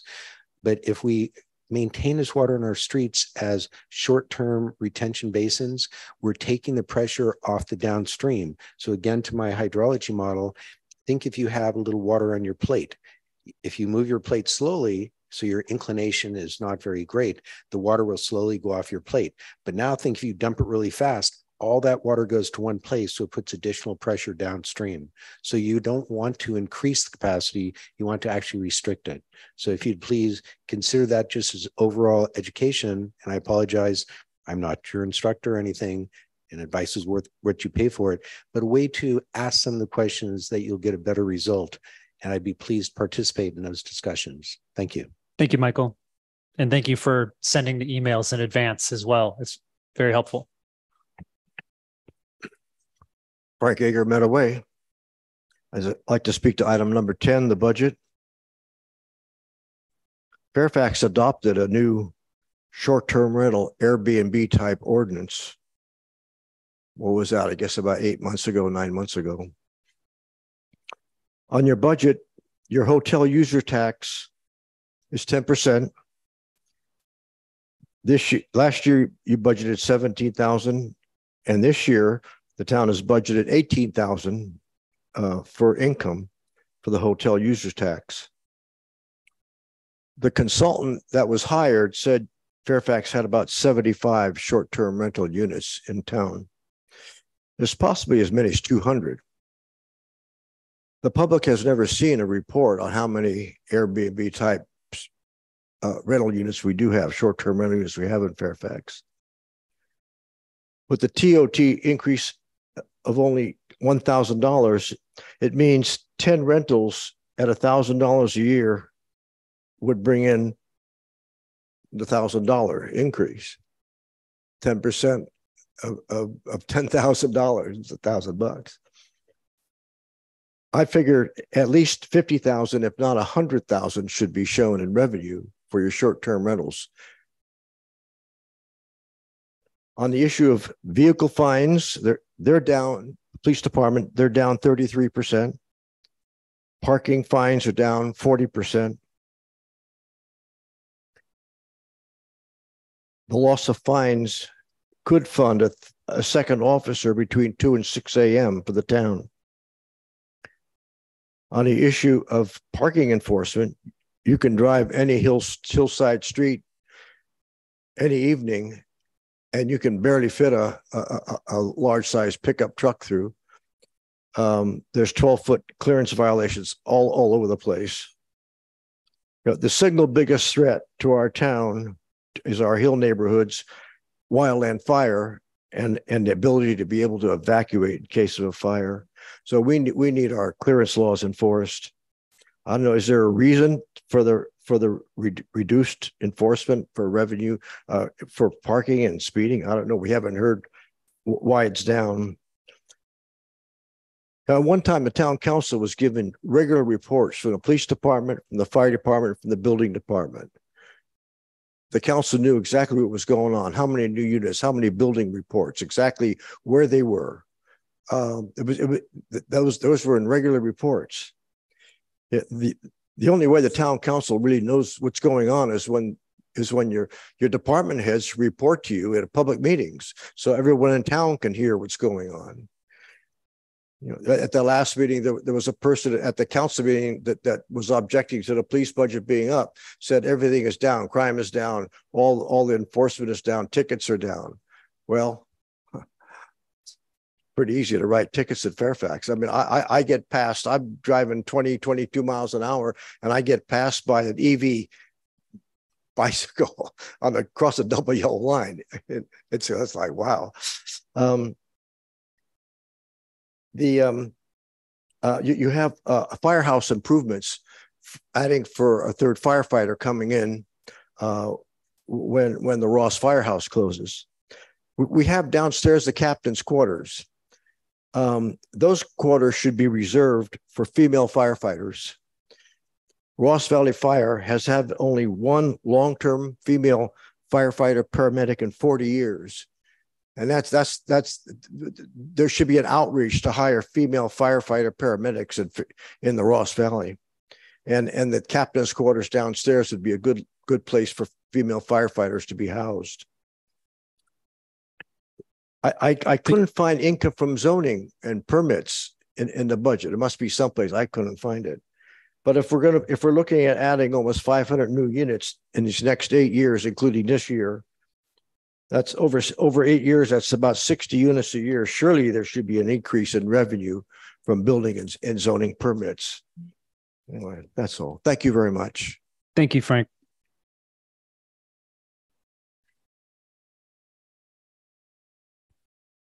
Mark Bell. I sent Michael Vivretta an email, but I was only able to do it yesterday on item 7. One question I have is road safe traffic, almost $2,500. Was that for the crosswalk striping over by Mai Tai? And if that's so, then what was the total spent on the crosswalk? Rock the Bike, they do something with electric bikes, $2,673. What was that for? Lucky Mule, $4,260. They make t-shirts. Marin Bike Coalition, $1,300. Over $200,000 for consultants, and that's not even counting Diet and Beati or whatever they're called, etc.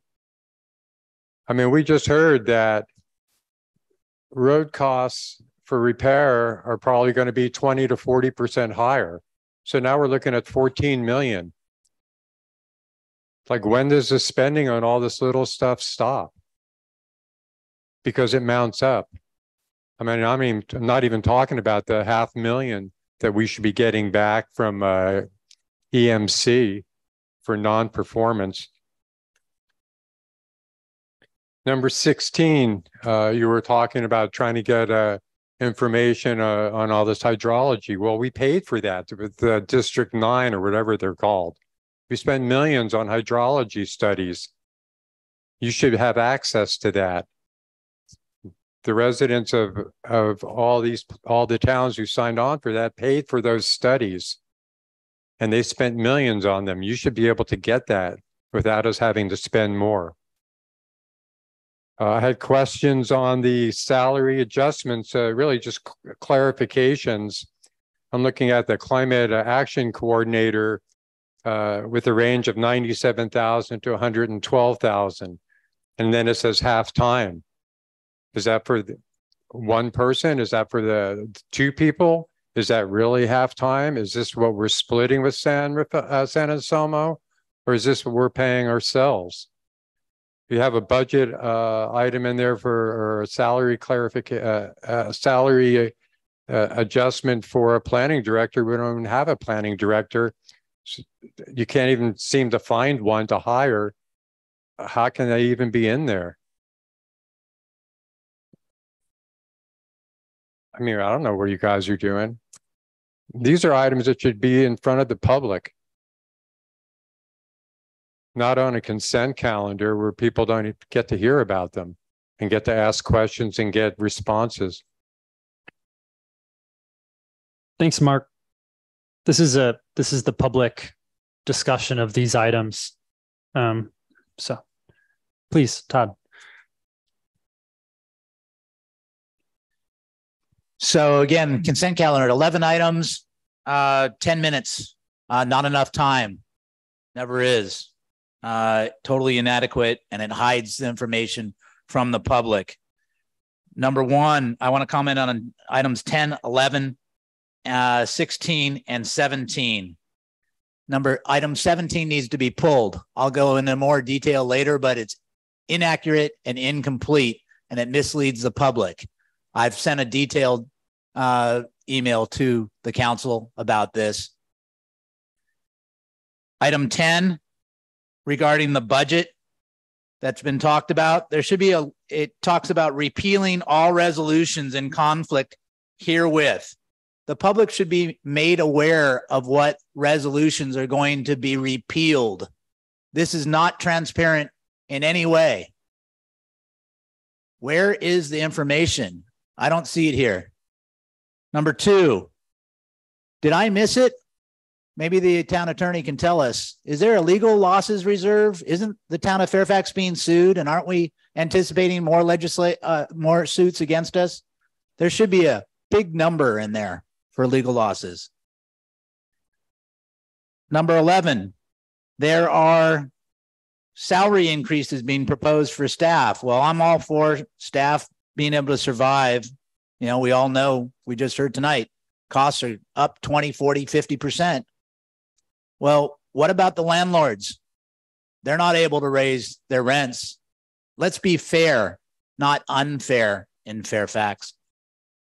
Let's think about this. You've been presented with some real data.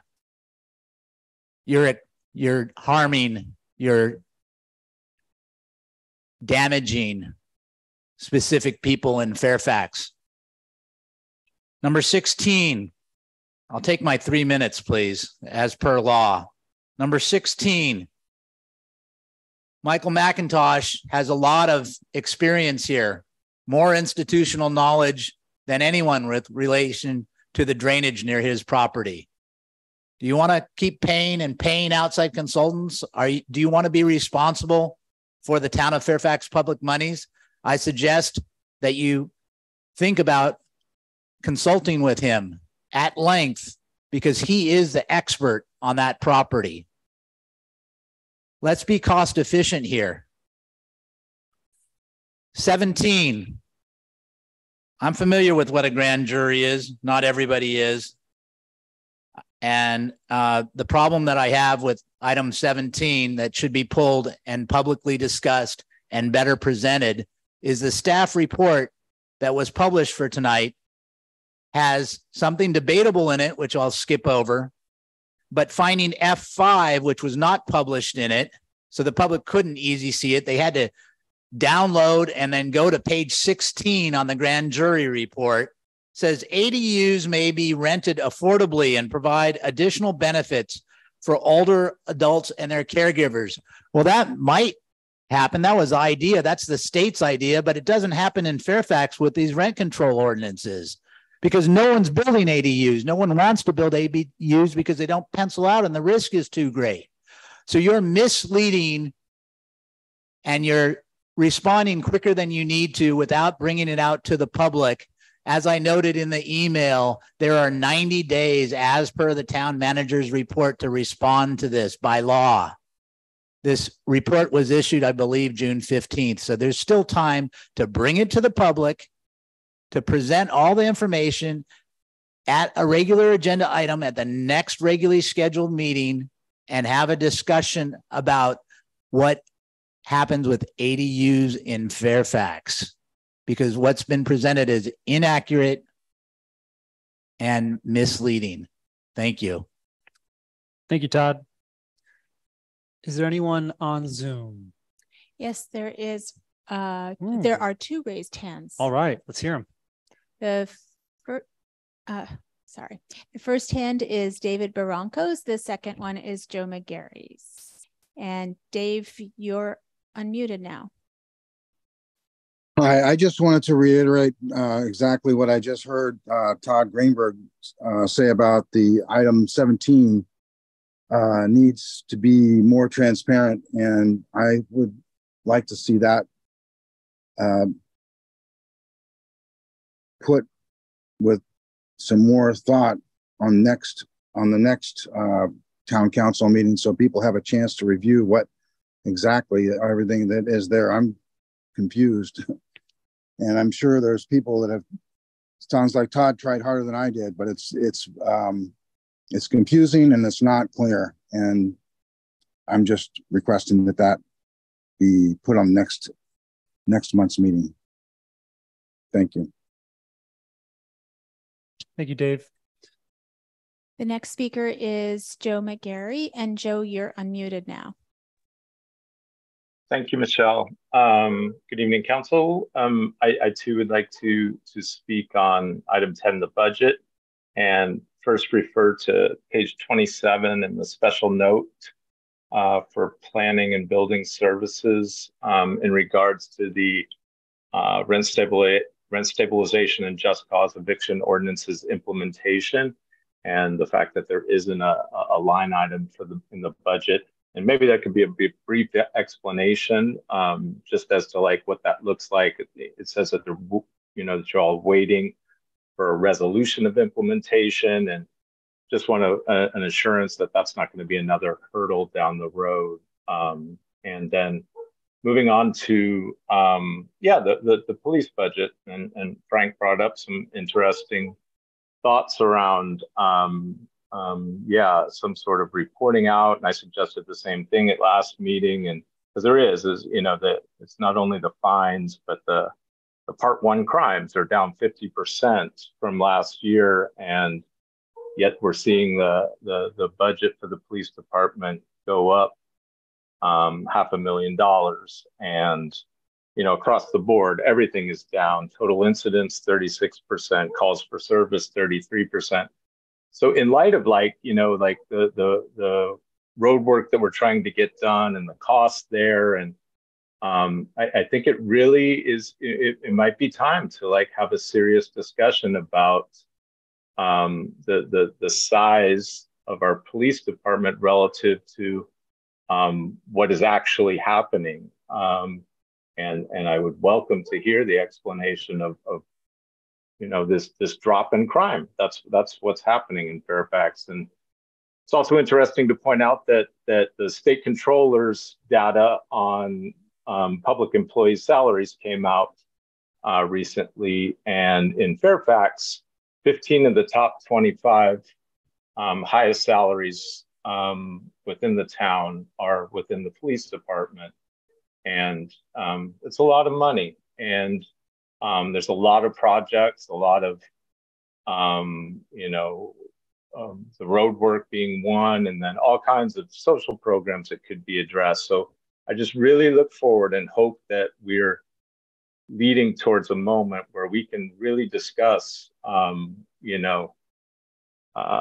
the size of the department relative to what's actually happening, and we've got a clearance rate of under 10%. So it's not that things aren't getting solved. Crimes aren't being solved. Part 1 crimes, less than 10% clearance rate, whereas law enforcement agencies and municipalities in our range of under 10,000 people across the country are 3 times that rate.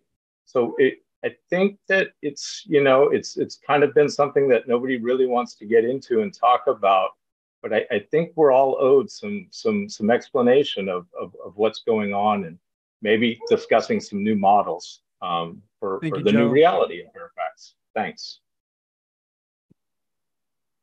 The next speaker is Mike Garangelli. Mike, you're unmuted now.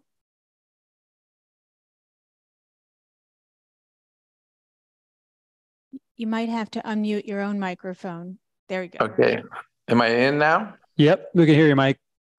Okay. Well, my general concern for the town is breaks down in a few silos. One, of course, is the budget, but the other is the property rights issue with the zoning, with the rent control ordinances, and the amount of money that, in addition to attacking people's property rights, and I think hurting their investment, not only does it hurt their investment, but it hurts the town, because the town is so dependent on property taxes and that income stream. The point is that then, in addition, it costs so much money to implement this. You've spent so much money to create these ordinances, then you're spending so much money to implement them and control them and follow through on them. It seems very irresponsible in many ways, in every way. And so, yeah, my concern for the town is it's kind of going in the wrong direction, and I think it's out of control. And we need better information. I'd also like you to pull item number 17 as well. Just in general, I think the people on the council members need to, basically sharpen up and understand that what you're doing to this town is going to lead to a lot of problems financially and otherwise. So thank you very much. Thank you, Mike.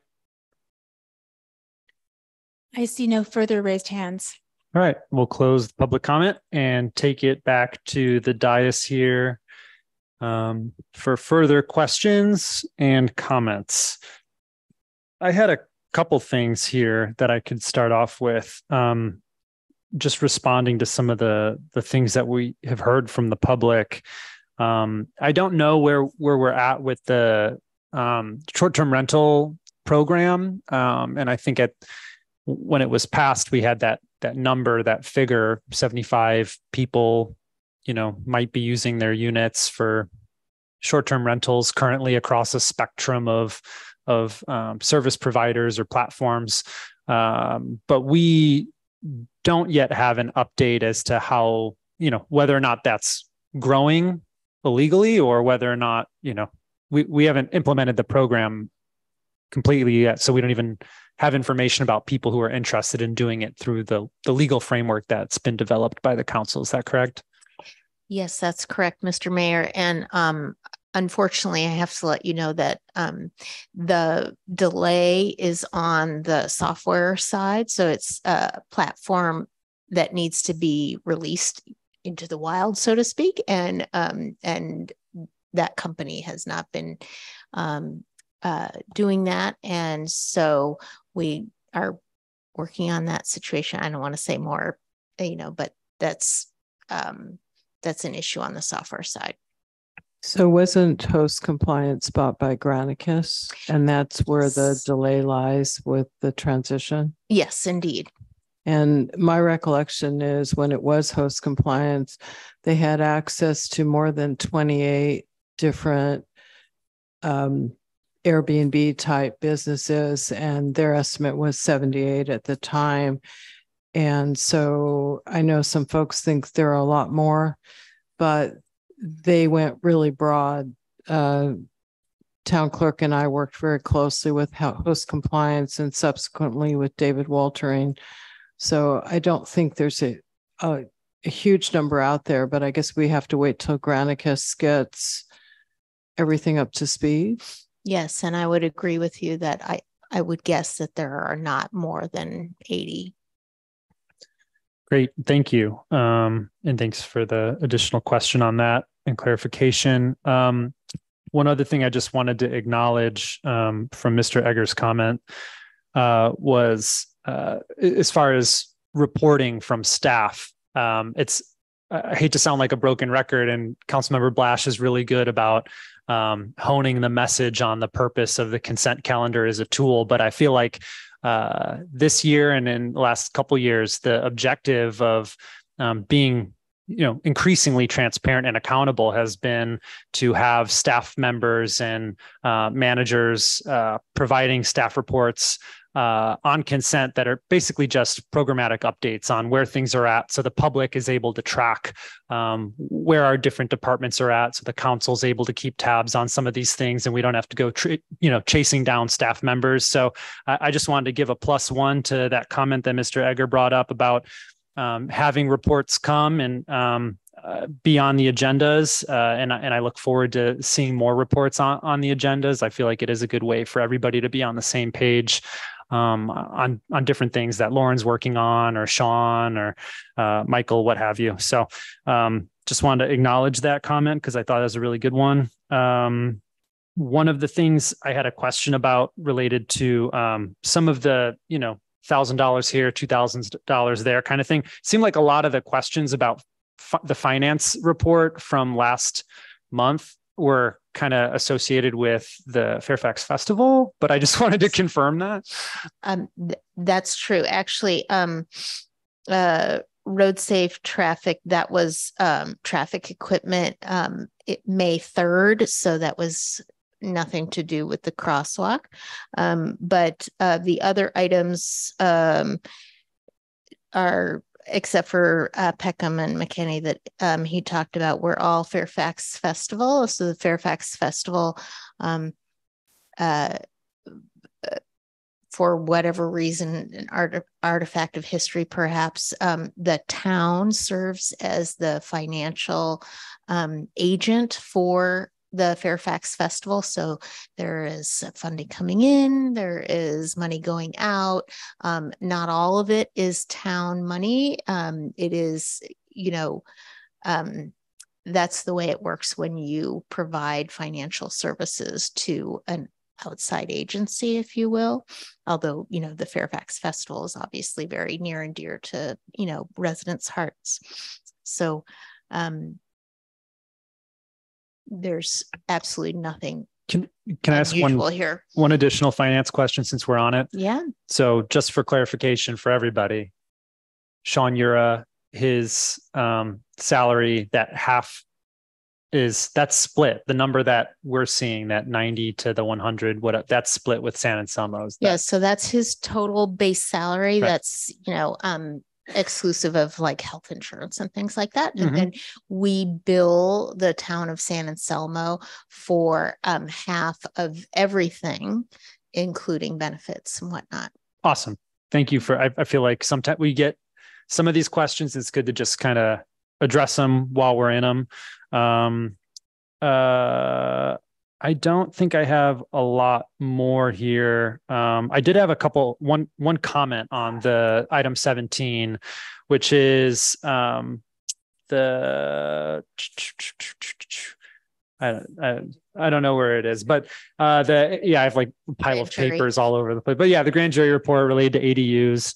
I personally don't see the continuation of the item to be very, very fruitful, given that a lot of this is sort of a call and response with the grand jury in my experience, where they're just saying, here's what we found. What do you think? And we say, yeah, that like, it may do this, it may not do this, but they kind of couch the language so flexibly that it makes it very easy to respond succinctly to a lot of the findings that they make that they want our comments on, but also some of the other items that you gave a little bit more thorough response on. One of the things I was wondering, do we need to actually sort of list out the findings like you list out the recommendations in order for it to be all good on their end? Because we have it on the page that we say we agree with all the findings, but then we say findings and responses, and we just start R1, R2, R3.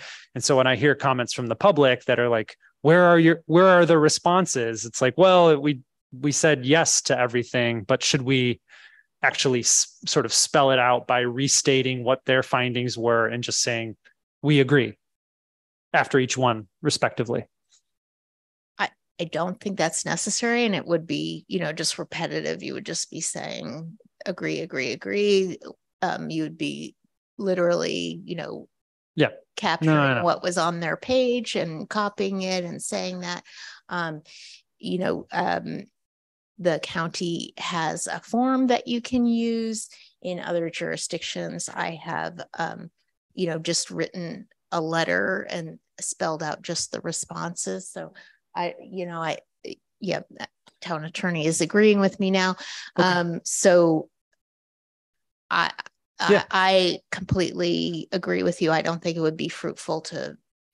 Yeah, I just wanted to double check on whether or not they're expecting it to look a certain way, and if they don't see the findings in a word for word verbatim response. I know it's a repetitive thing, but I just wanted to double check. Can I just add? We've done it different ways over the past when we've had something. So, for example, on the responses that the town manager did, that's specific where she's calling out things that we have that's in the report. But I think it's important to call out that we have an amnesty program for ADUs, legalizing them, that we have, done half of the fees for years. And we've done it different ways where we've disagreed with a finding, we've spelled it out. So I think this is a shorter version than what sometimes we've elaborated maybe too much. And I think this model covers it because we have gone slimmer and where we totally agree with them. And it was interesting in reading the report, I saw they said we're supposed to respond to F1 through F13, but they only had F1 through F10. And they repeated that because I thought, where's F11 through 13? And then I thought, well, there is none.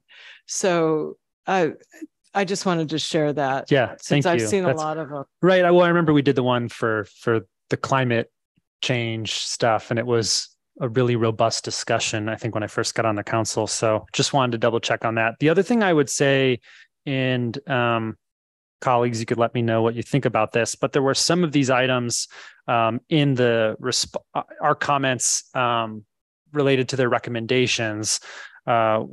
Specifically, we acknowledged in R3 that, our housing element programs address some of the things embedded in there. And I didn't know if we were referring to our prior certified or, approved housing element, or if we're referring to the work we're currently undertaking with our housing element. But there are a number of things that as a subcommittee we've talked about related to ADUs and that we have sent forth to HCD that are related to ADUs. And I feel like a number of these, you could say, the town of Fairfax is addressing this in our housing element, or, you know, we've been working on this in our draft housing element or something. But that was just one suggestion, because it felt like that was appropriate for the funding, financing stuff, for the, you know, marketing or outward facing communication. I feel like we've had conversations about those different aspects already, and it would be good to capture them.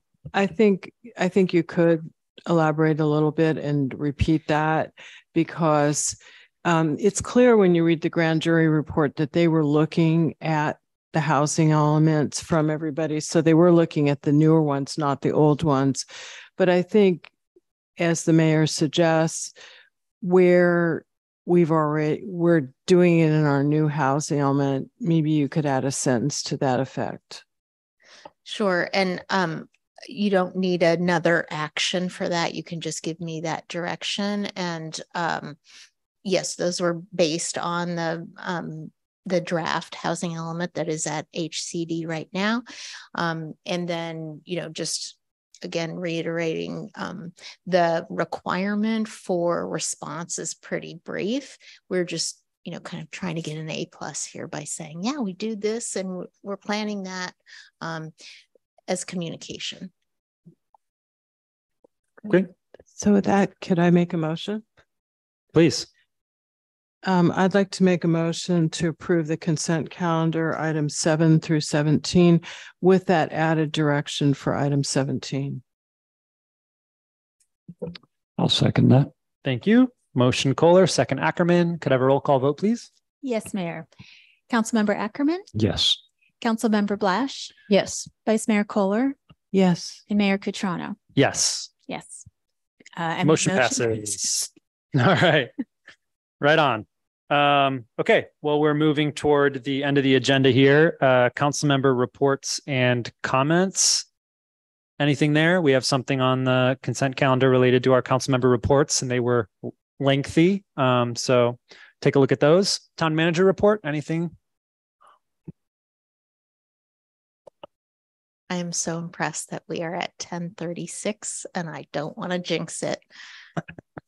Oh, yes. No, it is. It's nice to be at 10:36. Okay. Yeah, same day. Okay, well, any future agenda items that anyone wants to bring up? Okay, seeing none. I'd like to adjourn in memory of Gerald, Jerry Lewis. How do you pronounce that last name? Pelletier? I think that sounds good. Okay. Pelletier. And Alan M. Tokugawa and Rick Levine. And also, I would like to just add Ifran Reina, which Joe McGarry had mentioned, who is a worker at the Good Earth who passed away recently. So thank you very much and have a good evening.